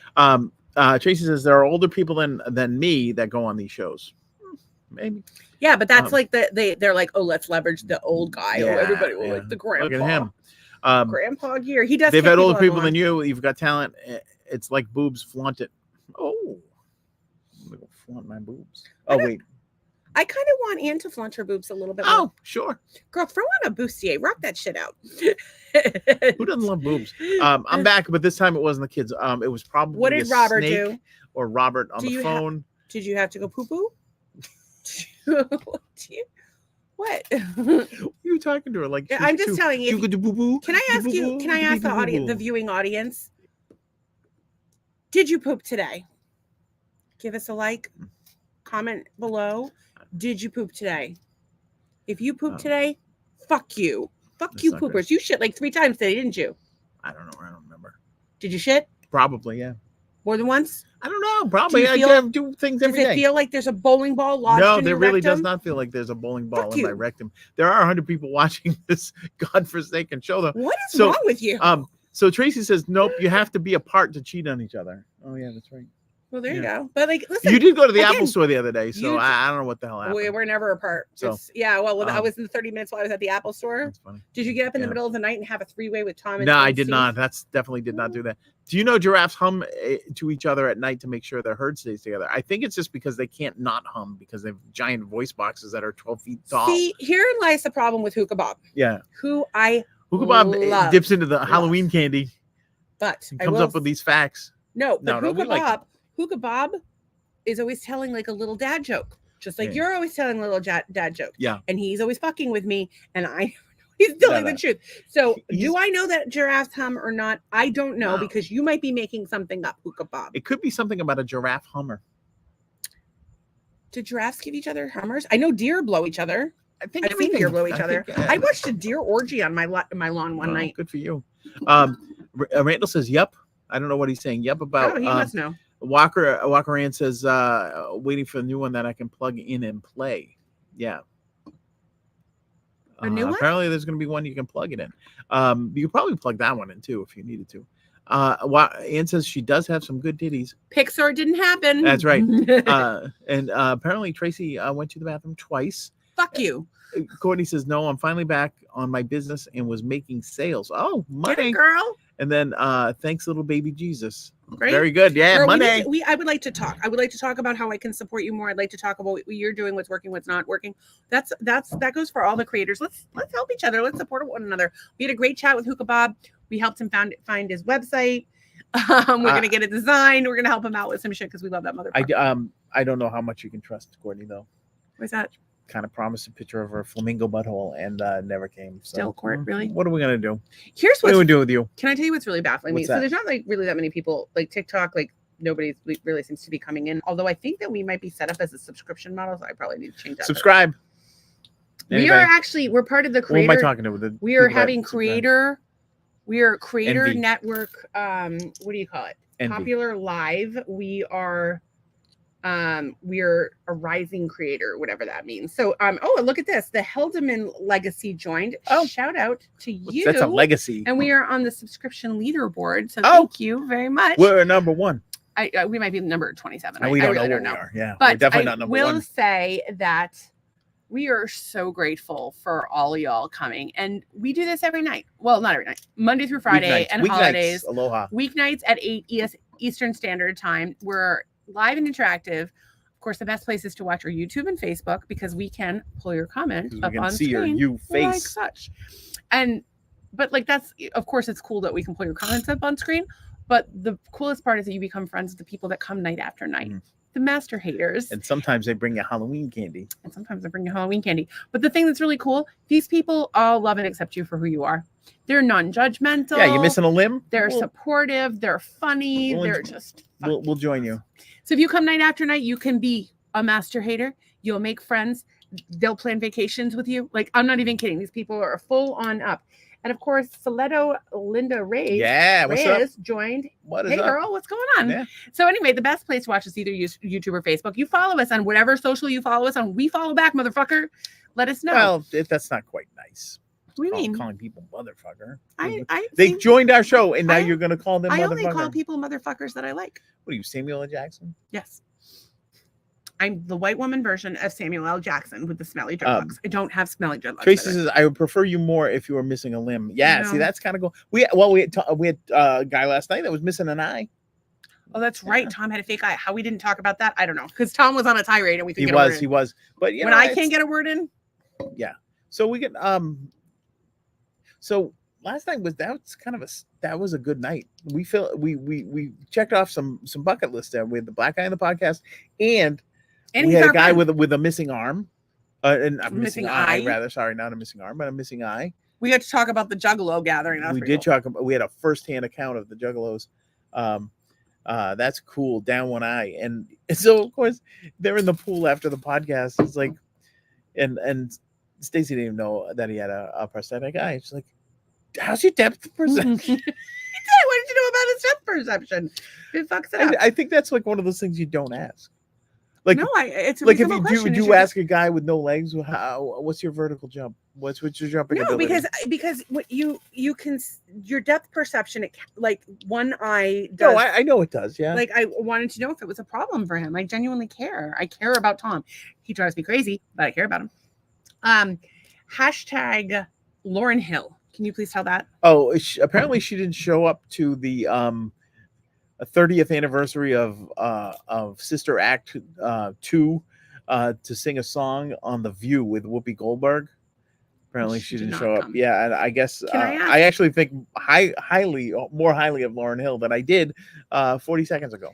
I think anybody, I mean, I don't know why Lauren Hill didn't go, but I'm speculating that it's because The View has had a Speculum. I'm speculating, not speculuming. We can speculuming later, I guess. I don't we'll Gotta get put on my headlamp. get out the salad tongs, but that's not the point. We can speculate all day, but it won't be necessarily the truth because we are not in Lauren Hill's head. However, I'd like to think that she took a stand because those people are vile and they're so awful to the people that go on their show. Like, if you come on this podcast, no matter how ridiculous or awful or whatever you happen to be, we're going to treat you with love and respect, and we're going to make sure you are treated with love and respect by everyone around us. And of course, Platty says last night was great, a little awkward but really funny, especially the fact that the screens were backwards. But it was like total bedlam. And the craziest part was Doug got up. Doug gets up to go let them in, but they're not even here yet. They're like 5 minutes out, and I wasn't prepared for him to leave. I needed him for banter because if I just did this by myself, I don't know if it would be as much fun. You talk for 20 minutes by yourself, and then No, I'm like, oh yeah, then no, I was not. I was really struggling. I was really upset with you for getting up and leaving, and I was really pissed at Tom because he's messaging me every minute, and you're running out there. And so anyway, but I'm glad that it was great. I'm glad that people found it to be funny, hopefully informative. Shout out to AquaCharm31 over on the Insta. On the Insta. Yeah, and then I don't the know. The Heidelman Legacy was here. People Lindo. come, they go. We love you. Yeah. And then you're off camera. I would love to know. Tracy says I would want to know about the depth perception. Yeah, I think it's a reasonable question. I'll have to ask Tom if he was offended that I asked. Oh, he's been messaging me on Facebook. Is he watching the podcast? He's just sending me pictures. So that people were gross hoarders and their house was filled with junk. So more hashtaggery, as it were. Hashtaggery. The Paul McCartney. Did we do that one yet? Paul McCartney. No, we did not do Paul McCartney. Paul McCartney was in the news because they're coming out with 4 separate films about the Beatles, and they're all directed by the same person. And like a Beatles anthology. Yeah, so there's going to be a movie that is about Paul. There's going to be a movie about John, George, and Ringo. There's going to be separate movies about 4, them. And apparently they're all going to be made like kind of at the same time. And who's going to make the 5th one? Is there going to be one of all of them together? No. I don't think so. I think it's going to be of each of them. But they announced like the cast, who's playing who, and the only person I did know was the kid from Saltburn is playing Ringo. Which sounds. If you good. have not seen Saltburn, get your ass in there. Could you pull up that last comment? This please? motherfucker. Yeah, I'm just not happy about this comment. When will there be a movie about Billy Joel? Let me tell y'all something. This young man, young Crozier, was my daughter's one of her first boyfriends, and he became a part of our family. He's come to visit us in Florida.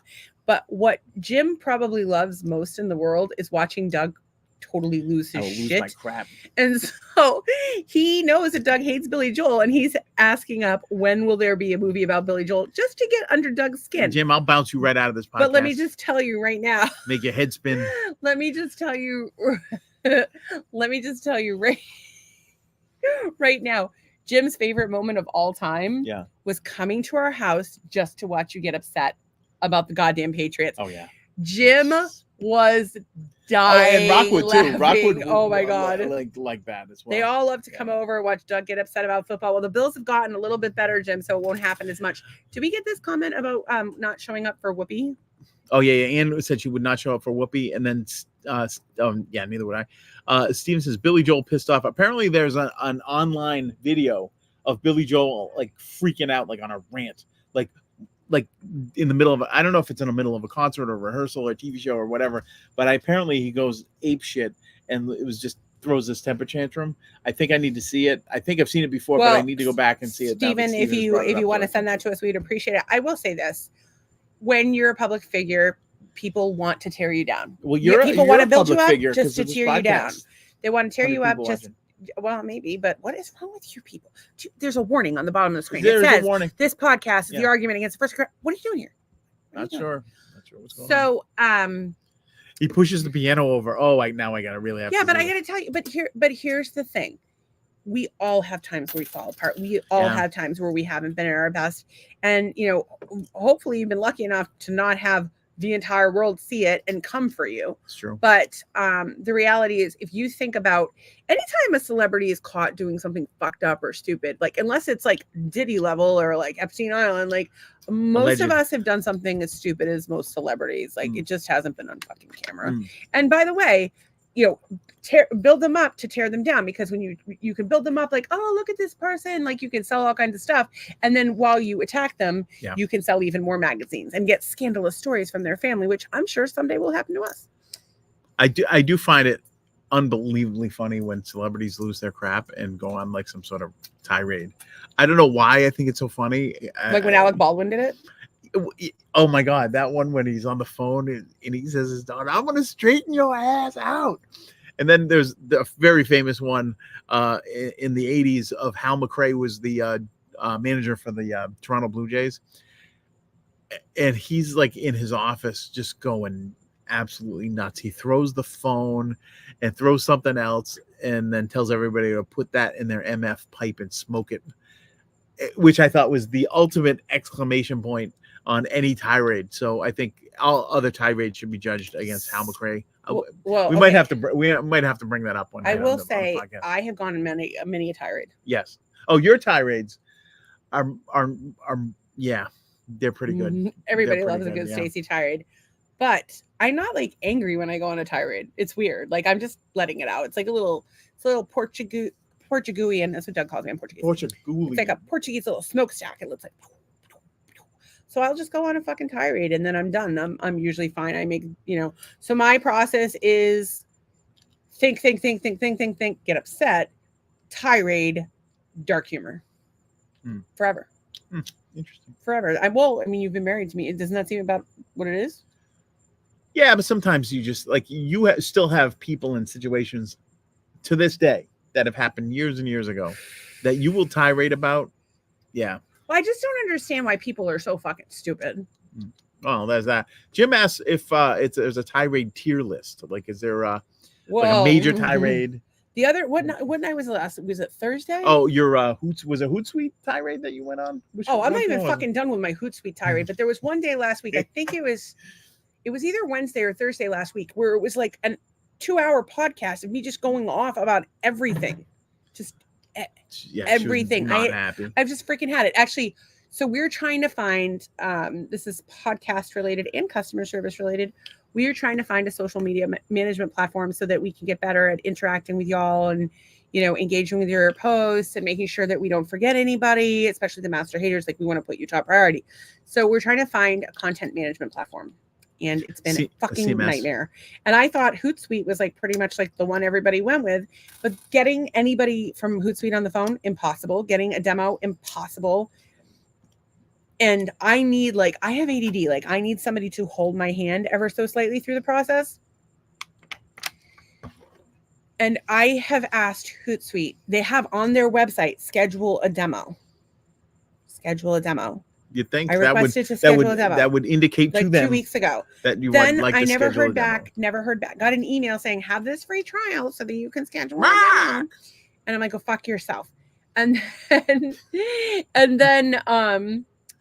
I tweet to them. I tweeted to like 3 different accounts. Can I get a demo? Can I get a demo? So they say they have demos, but then they're like, no, here's a free trial. And I'm like, but I want a demo.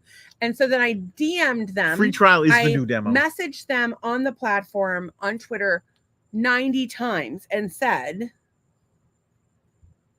can I please have a demo?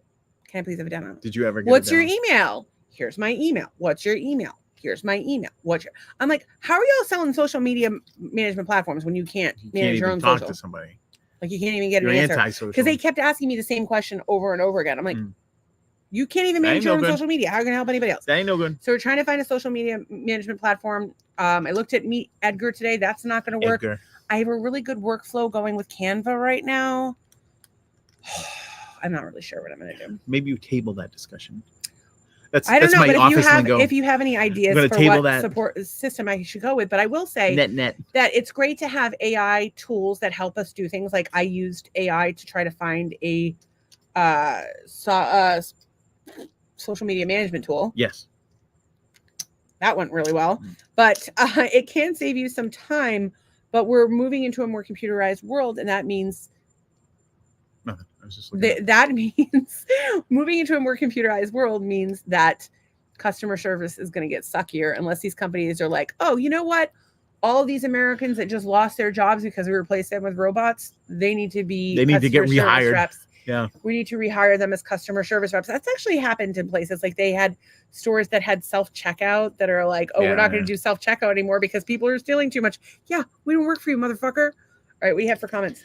We have kids these days can't call worth a damn, is what Jim said, which is very true. And we blame your generation, Jim. I can't believe Jim's here, and I hope you're doing well. Yeah, we don't know what Jim. One day Jim was here. Last time I talked to him, he was on a boat. Didn't hear from him. He was working on a boat. He's on a boat.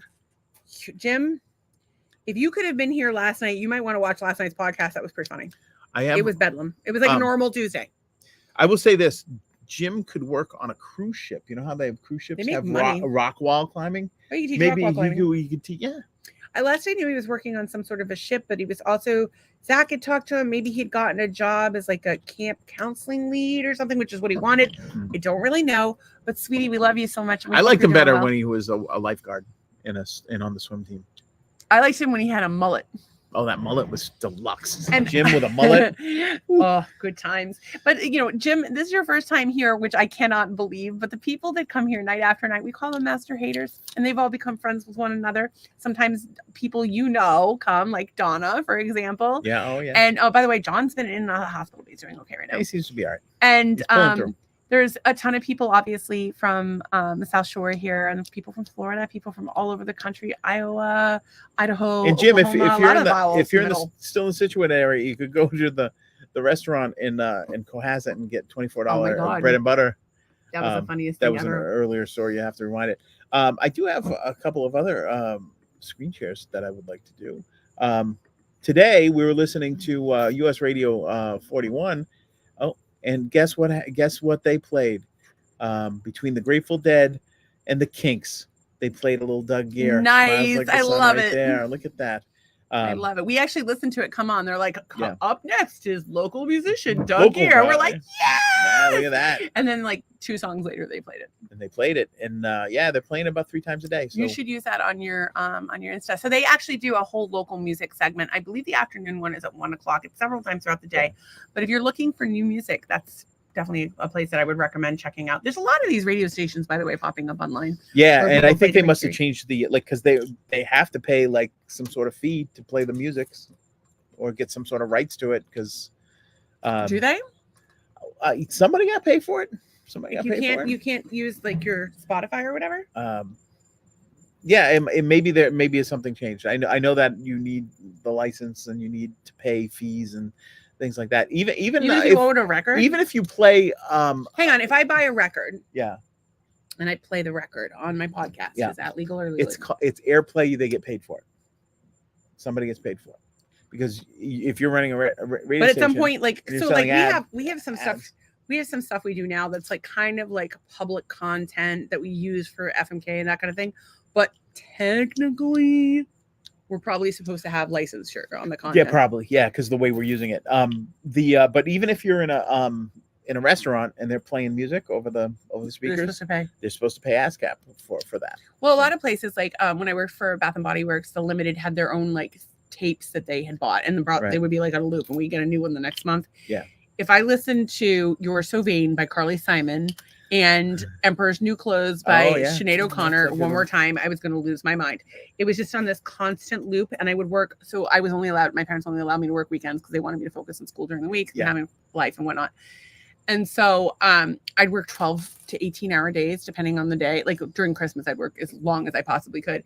And so I would just listen to it over and over again. It felt like I was in like a prison. Some stores would always have good music. Like we did have like decent music, but it was just those 2 songs. But things that go over. I don't remember anything else that was on, and there was like some French music at one point, but I don't remember anything that was on there other than those 2 songs. It drove me crazy.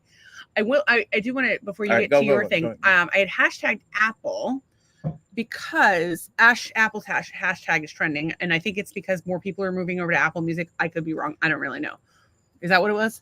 That's what I found that it was. Okay, but what I want to tell you is some tidbits I got from Apple. Tidbits coming last week, actually.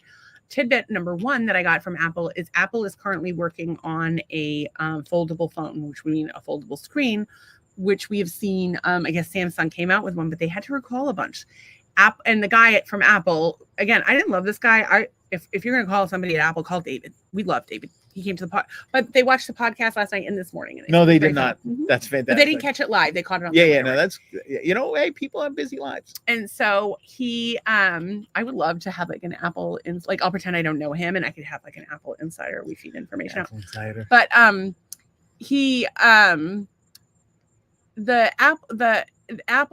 guy was like, Apple doesn't release it until they know it's good. I'm like, well, there's that whole battery thing. Well, the battery thing came like on older machines too, so I'm not sure. There's some issues also with there's talk that they did that to make people have to get new phones. There's talk that they slowed things down. Who knows? Of course, there's, it's technology and it's constantly changing. And so I do want to share. So Apple will eventually be coming out with foldable products. They were going to build an Apple car and they decided it wasn't worth it and finally trashed it because if they can't do it, if they can't do it right, they don't want to do it. That's the theory, at least. And so then Steve Jobs would have come up with something else. Like it wouldn't have been a car, but it would have been like a car pod or something like that. You would step into it and it would somehow transport you, but it wouldn't be a car with four wheels. It would have been something else that would have been completely different. I don't know. Anyways, that's just my rant for innovation. Hey, Michael, thanks for the like. I appreciate it. What's up, Michael? And then of course it looks like Roberta Curry came. Hey, girl, I don't know what you're doing here. This is a place fucked up podcast for fucked up people. Well, fucked up hosts. So the other thing he told me is that the machines that we currently have aren't really ready for AI. Just the chips, the processors can't handle it. The iPads and the new phones do have it, but the MacBooks don't have it yet. But the new release of MacBooks in like November will. So if you were going to buy a new MacBook, wait till November. Also, I recommend either getting it through like Costco or doing like 0% finance or doing Apple Pay at 0% finance, because unless you got like that kind of cash to lay out all at once. I don't want that. So we have more. I think that's everything. George Lucas, we do have ADHD. We're streaming. We live in Southwest Florida. Florida man, that's you. Lyme, I got it, by the way. It's the worst. Don't get it. If you have a disease with mystery symptoms or you have a health issue and you don't know what's going on, give me a call. We'll walk through it. You probably have Lyme. It's known as the great imitator for a reason. It looks like every other disease. And I have some friends here who are at the podcast tonight who I'm very well convinced have Lyme that have not been properly evaluated for it. And I'm going to bite my tongue. You know who you are. And streaming Bills Mafia, Go Bills, Juggalo, whoop, whoop, LGBTQ. We love you. Empty Nesters. We are comedy, marriage, marital hate.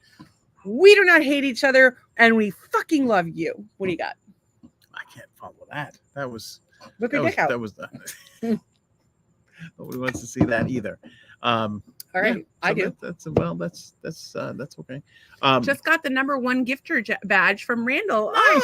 Thank you, Randall. And then because the #2, he became the #2 member on the team. I don't know what any of that means. We don't know what that means.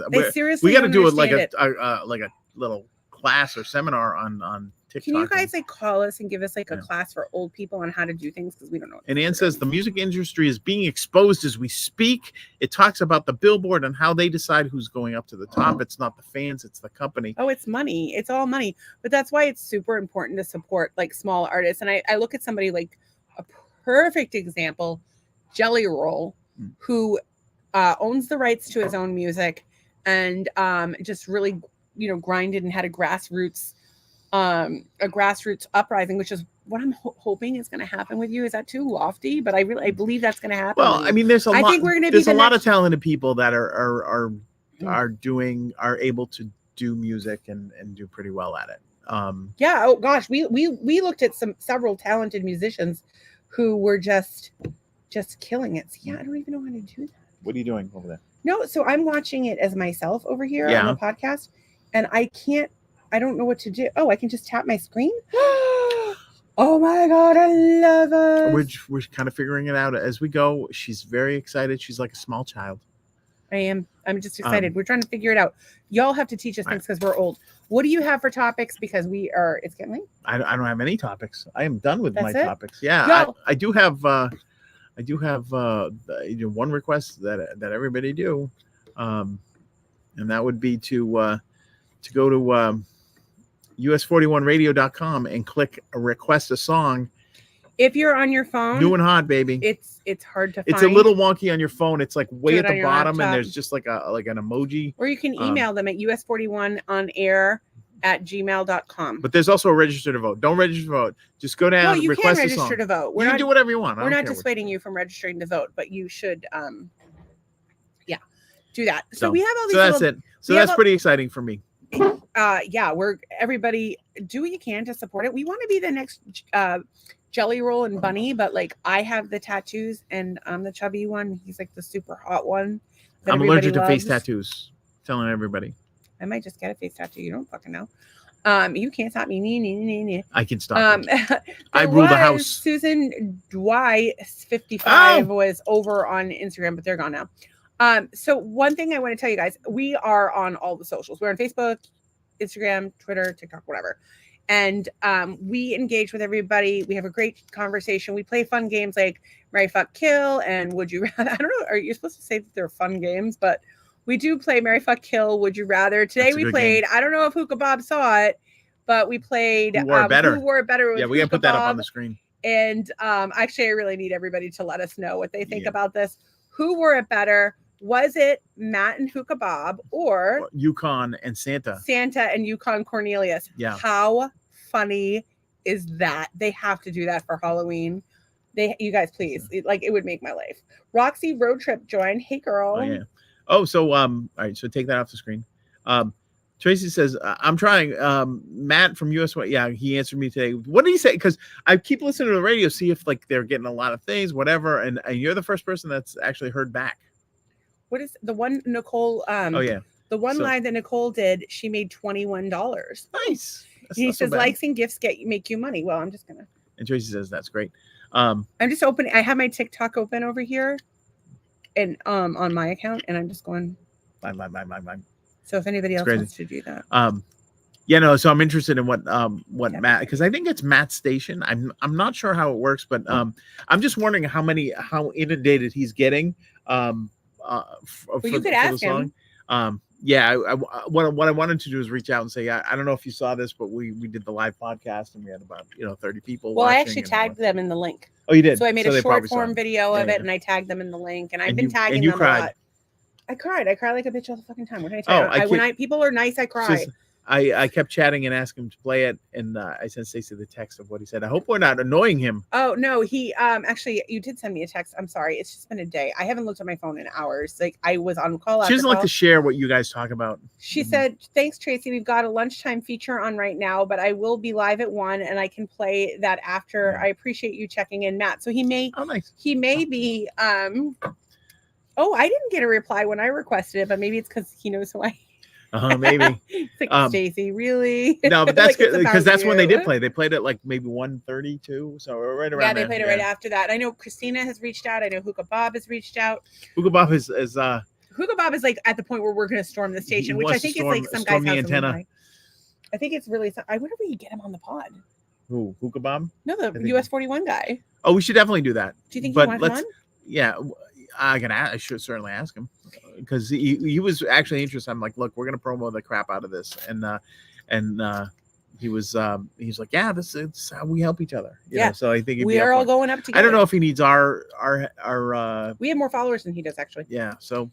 Yeah, we'll see what it is. But I've actually, because we've been listening to the station, I've actually enjoyed it because I think they play stuff that's not a little out of the ordinary. It's a little bit classic rock. There was a new Taylor Swift song that I thought was pretty cool that I really want to listen to. Florida is a drug or whatever, is a hell of a drug.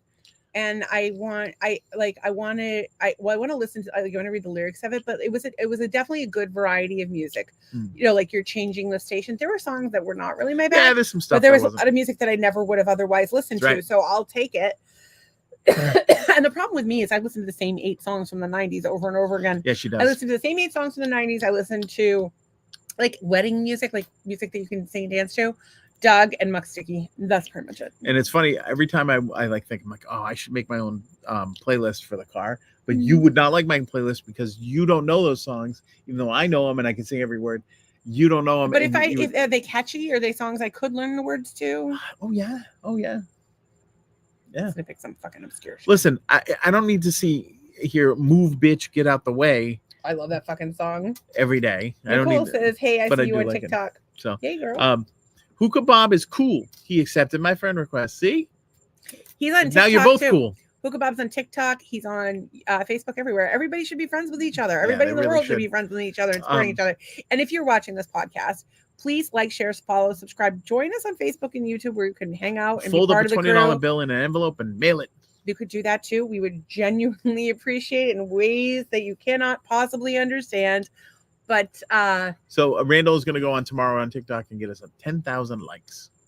That would fucking blow my mind, and I love you. That's my theme song when I'm driving. Move, bitch, get out of the way. Oh, it's a good song. Oh my god, that and also what's the other one that you like? Oh, the one about My the chick bed. Oh, my chick bed, my chick hood. That's a great song. We're Big like Hooch old also. white people driving around playing Big Hooch. Bust a nut in the cup and she'll drink that shit up. Oh, that bitch nasty. I said, oh, oh, that bitch nasty. She got a vacuum cleaner mouth. Ass like a dump truck. Bust a Yeah, nut. it's crazy. It's She'll crazy spit up good. like a newborn baby. That Oh yeah. Rubber you- dub tub when I'm in the Oh, bathtub. God. It's so something about his dick tastes like a turkey, rice and gravy. Yeah, Or this something. big brown man got a dick that tastes like chicken, rice, and gravy. For a short, fat man, I got a big anaconda. Oh my God, it's so it's good. really good. Big It's Hooch. so good. I recommend. What have we ever steered you guys What's the wrong? name of the song? Oh no, It's called, she nasty. She nasty. She nasty. By Big Hooch. I don't know whatever happened to Big Hooch, but that was what happened to him? It's quality. I think don't know. he's still like. I think. Hopefully he's still he's around. well, yeah. let's see. Big Hooch. What are you doing right now? Let's look him up. BH. No, like he might. Big maybe he Hooch. wants to be our Twitter friend. Big Hooch people. Jay the Magnificent, Big Hooch. Melanin Kai's mama. I don't think that's him. But maybe we should look him up as like a normal kind of search rather than just Twitter. Twitter's a place. I was going to tweet him and ask him what he was doing. I'd have him come on the podcast. Song She Nasty 2010. Oh my God, what is you think he's up to now? I don't know. I'm going to find out. How is that song from 2010? We just found out about it. I don't know. What do you guys think? You're 2000 and late. Do you guys think we can get Big Hooch on the podcast? How cool would that be? All right, hang on a sec. Big B. That's Big B, but it's not. That's not Big B. It's Big Hooch. Yeah, but Big B is the rap. This is his Big Hooch biography. Why don't you click on that? Let's click on that. Let's see what we have. He probably has a website. There is no biography there. We could pretend to be Big Hooch. He doesn't even have a wiki page. I think people would believe that I'm Big Hooch. Well, there was a Amazon thing. So if anybody happens to, we're 2 degrees from Afro Man. If anybody happens to, my friend slept with Afro Man. No, she didn't. The story is so much better. It is a story. Yeah. She knew him, but she didn't really sleep with him. But if anybody happens to know Big Hooch, we'd like to have him on the podcast. Oh, somebody says it's almost time for Big Hooch to make an appearance again. Apparently, maybe he's in semi-retirement. I don't know, but situation. I think it's time for Big Hooch to come out. And will not come out. Like I'm not implying that he's gay. Come out of hiding is what you're saying. Come out. Oh, Big Hooch has a Facebook page. Ooh. Let's see his Facebook page. See what's going on here. He's from 307. I don't think that's he's not the same 131. guy. That's not him. I don't know. There's probably people called Big Hooch. White Hooch. They just call themselves Big Hooch. You just can't. I guess I could call myself Big. I'm gonna call. There's not a lot written about this guy. I am gonna be a rapper, and I'm gonna call myself Big Cooch. Ugh. Double D's. Listen, if I whip my ass out, do a little twerking, call myself Big Cooch. Just saying, I might be famous before you are. Nicole says I might go live on here when I get back home. I'm picking my son up right now. Aw, and she's gonna be a granny soon. Yay, girl. Yeah. Okay. Well, Big Hooch it is. Everyone, keep him in your hearts. We can't find any information on Big Hooch. Now we have to go back. We'll figure it out. Right. You guys, I added a new segment recently, and I thought it was it's something that I've always done in my life, and it just makes it a lot easier for me if we do on the podcast. And I think it's just a really great. Like I think everybody here is trying to be their best and trying to be better, and to be better and to level up and to glow up together and be our best. So one thing that I've been doing for a while, I got the idea from the book The 4 Agreements by Miguel Ruiz. Highly recommend it. What he talks about is how human beings are the only creatures that beat themselves up repeatedly. So what I like to do at the end of the day is to wash myself of all my sins, talk about what I could have done better. And so that's what we're going to do is talk about what we could have done better, talk about what we accomplished, and talk about feeling grateful. So is there anything, what about you guys? How was your day? Is there anything you can do better? And by the way, from now on, you better fucking comment with how you're feeling. Do we see this? Oh yeah, we got them all. Okay. So is there anything you could have done better today? That you're I wish I didn't do that. I got to tell you, I was having trouble focusing today. Mm-hmm. But I did my Epsom salt bath and I made good use of that time. Mm-hmm. I helped a friend. It was, kind of a surprise to have Steve and Tom. Mm-hmm. We knew they were coming, but it was kind of a surprise. But it was good to have them. So it was my little routine was the routine was off. Yeah. But I'm really glad that we spent that time with them. So I really wouldn't change that. I didn't do anything like stupid today that I can think of. So actually, I don't have anything today. I got up nice and early. I got to work right away. Like I really killed it. I'm really proud of myself. So I have nothing that I feel like I could have done better today. Although I'm sure there's something I screwed up on the podcast. Yeah, she probably did something. But I feel really good about the day I had today. I feel great that I took Steve, that I made Steve smile, and that, we were here to support Tom, and that I got to take him to the post office. I'm always happy, and I drive my Jeep. Of course, I get to be with you. I had an amazing chat with Candace and Eric, and I was inspired by some of their live content today. And of course, all you guys are here, and I just love you, and I look forward to it every day. So I took a bath. Yeah, I drank a lot of fluids, and worked on the podcast, and I'm really proud of myself. So one thing, can I tell you something? I'm really proud of myself. Okay. So I signed up for this Meet Edgar social media platform. So you're like, I'm trying to learn about the platform, and their demo, they're not integrated with Canva, and they don't give you an inbox for TikTok or Twitter. So you only get it for Instagram and Facebook, which I already get that from Facebook. Mm-hmm. And so I just, like, in the middle of the webinar, I was like 10 minutes in, it was an hour-long webinar. I was like, this is not the product for me. Thank you. I appreciate your time, but I'm out. You had a set a boundary. That was good. What I did, I set a boundary, and I have such a hard time standing up for myself. Actually, remember the day we were at Costco and people kept cutting in front of me, and it took me like a half hour of being cut in front of to finally be like, I'm in line. Yeah. I'm in line. I felt like I couldn't just get to work. Like I had a lot of other stuff going on. Right. Yeah. So like, I didn't feel like I got a lot done today, but I kind of got some stuff. I ordered more stickers. You helped me. You ordered stickers. I made breakfast for all the guys. You made that Photoshop of Hookah Bob and Matt. Yeah. That was hilarious. You helped me get through the day because I was feeling scattered today. It was one of those days. Maybe it was something in the air. So was there anything you could have done better? I don't know if I could have focused more and gotten more done or something or like. Do you think meditating would have helped?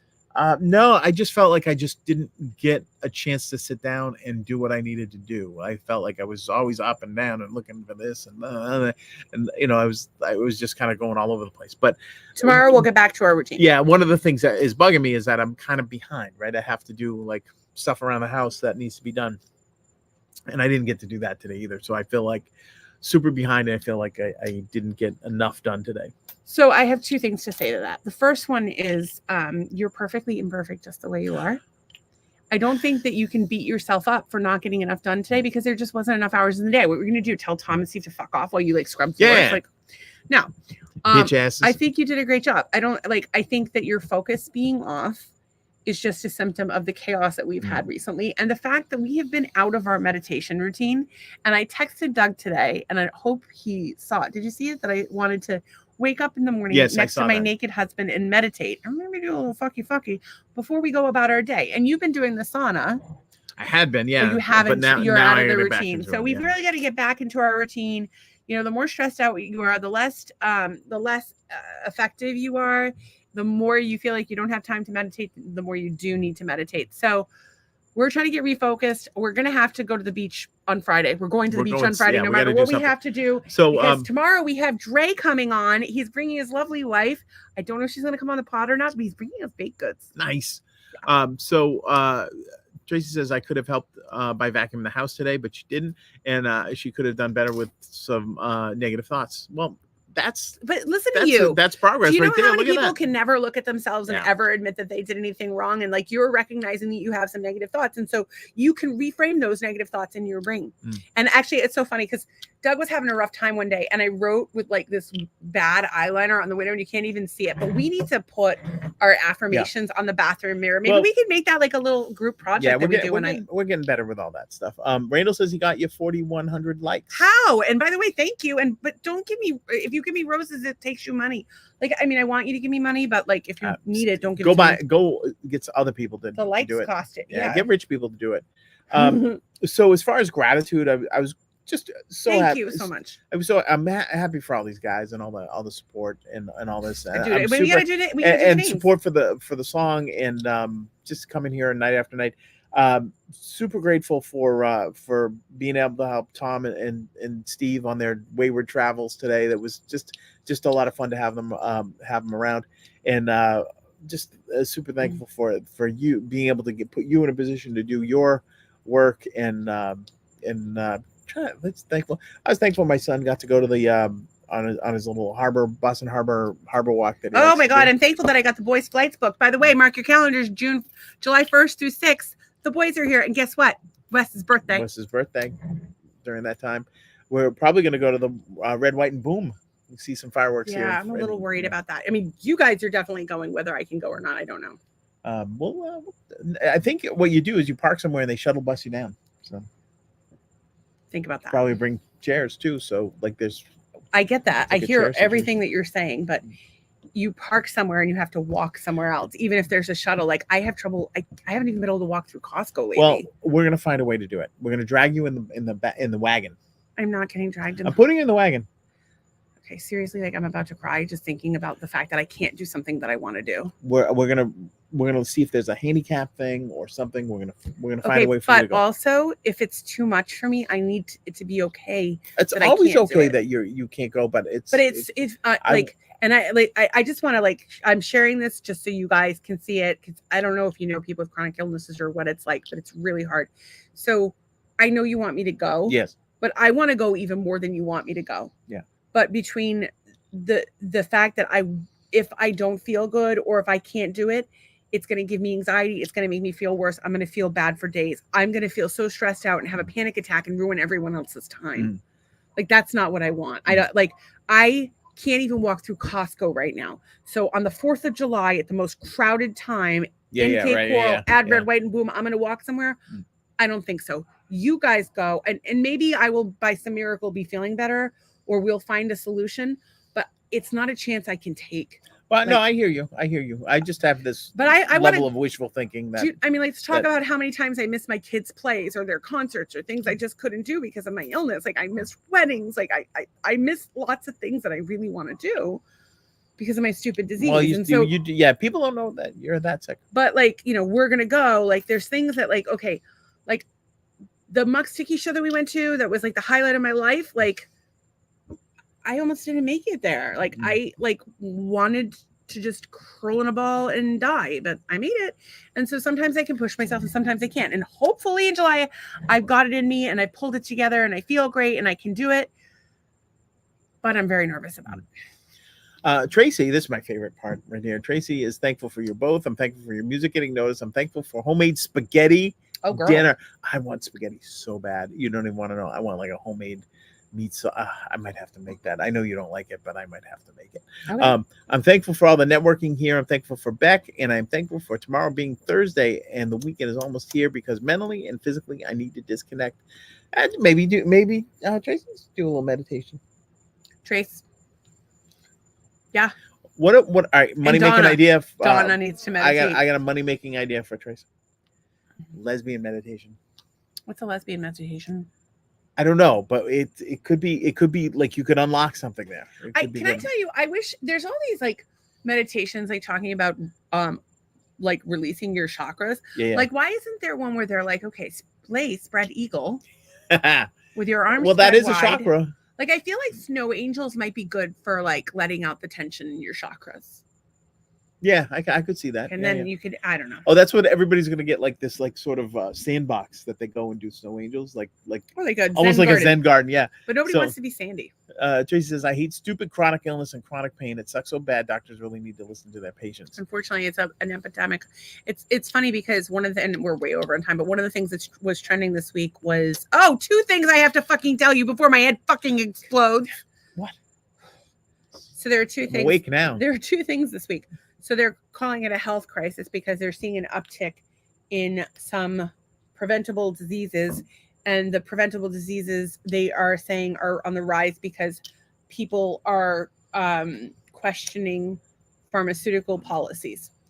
And so one of the things, so they're saying there's a health crisis and they're blaming it on that as opposed to, I don't know, the fact that half the water in the country is poison and that 90% of the food in the country is, and it's poisons. Just nothing but garbage. I mean, sorry, we do our best to buy healthy food, but we're definitely like, it's tough. It's tough. Actually, I was talking to Christina about the lemons today. I think we have to have organic lemons. We get a goddamn lemon tree. Not the point. The point is, these people have gone crazy. And now they're saying, this was like from the CDC, the FDA, the NIH, some idiot. Google it. If you have unprotected sex, to start a course of antibiotics.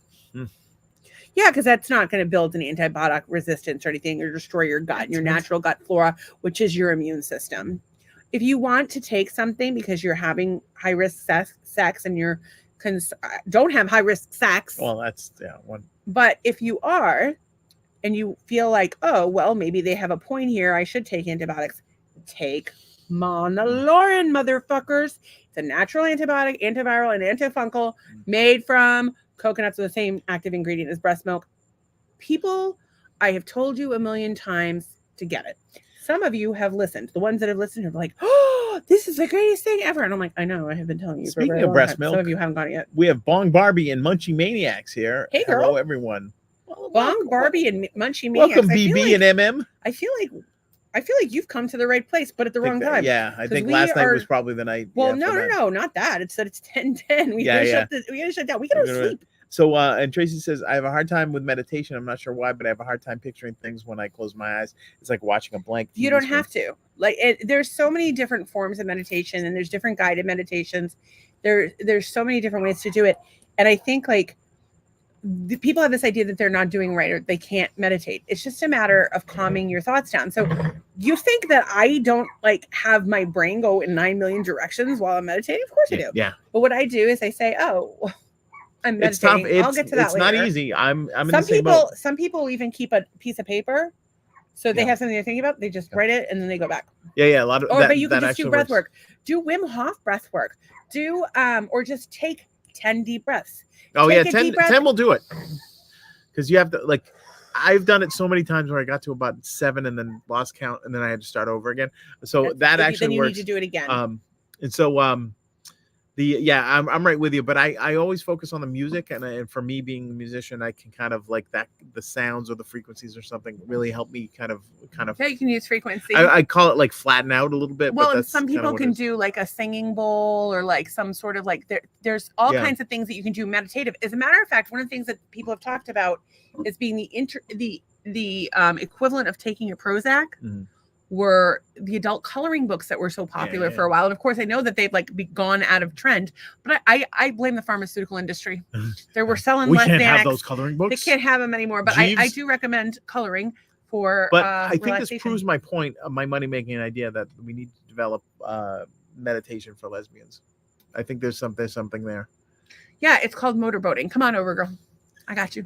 And then we have do you want me like put them up? But yeah, but then she's gonna fall asleep. You're gonna fall asleep right in there. And then Randall says, hit a sauna, steam those poisons out of my body or out of your body. Good idea. We actually have a sauna. And I have a biomat. Both will make you sweat. I definitely recommend them. I got deals. Will they make you sweat till you bleed? Settle down, CNC Music Factory. Dope enough, indeed. Nothing you do is dope enough. Oh, I'm boomer. And Tracy says, okay, I will try the breathing. Maybe a good starting point. I have been doing seated yoga to help stretch throughout the day. Get it, girl. Nice. I would argue to continue to try the yin. And I would tell yin yoga is like yoga for lazy people who just lay on the floor. But what it does is it releases. Call her lazy? Oh my God. No, I didn't. You lay on the floor and it releases the fascia and it helps reduce cellulite. So sorry, Tracy. Lazy and gay is no way to go through life. Oh my God, you can be lazy and gay, or you can be not lazy and not. You be whatever you want to be. You're the one called her lazy. Oh my God, you can't be mean to the lesbians during Pride Month. I am trying to solve their meditation needs. Wait. I don't see what you're doing about it. Wait till Pride Month is over, then you can pick on the gays again. To be nice to them for the 1 month of the year, as opposed to doing it all year. You know, we just do it for the 1 month, and the same for the blacks. By the way, you get February, but the rest of the year, the shortest month fuck you. I hope you know that I'm kidding. I love everyone. I hope, or I'm canceled already. Oh, maybe. Yeah. Can people even tell a good joke anymore? Can't run for office now. I was never going to do that. Trace says suffocating by boobs would be the best way to go, though. Well, let me know if you're ever terminal. I'll come over and do it. I tried to kill my grandma. I might as well try to kill you. And she says, LOL, you crack me up, girl. You crack me up. And so I'm grateful for you. I'm grateful for our friends that came. I'm thankful for Hookah Bob bringing us all those treats. Randall, for the roses, dude, you didn't have to do that. I'm so grateful for your new puss. And I'm so grateful for everybody who comes night after night. And I was trying to get all the names in. Trace, Randall, Nicole, Everybody. and there was two Jim. Nicoles. I think we might have to stop doing Jim this. was- Steve yeah. Drums, Courtney, Trace. Then there's all the people that there's all the Yeah. people on Nicole TikTok. was- Like we well, don't the know all. two Nicoles, yeah.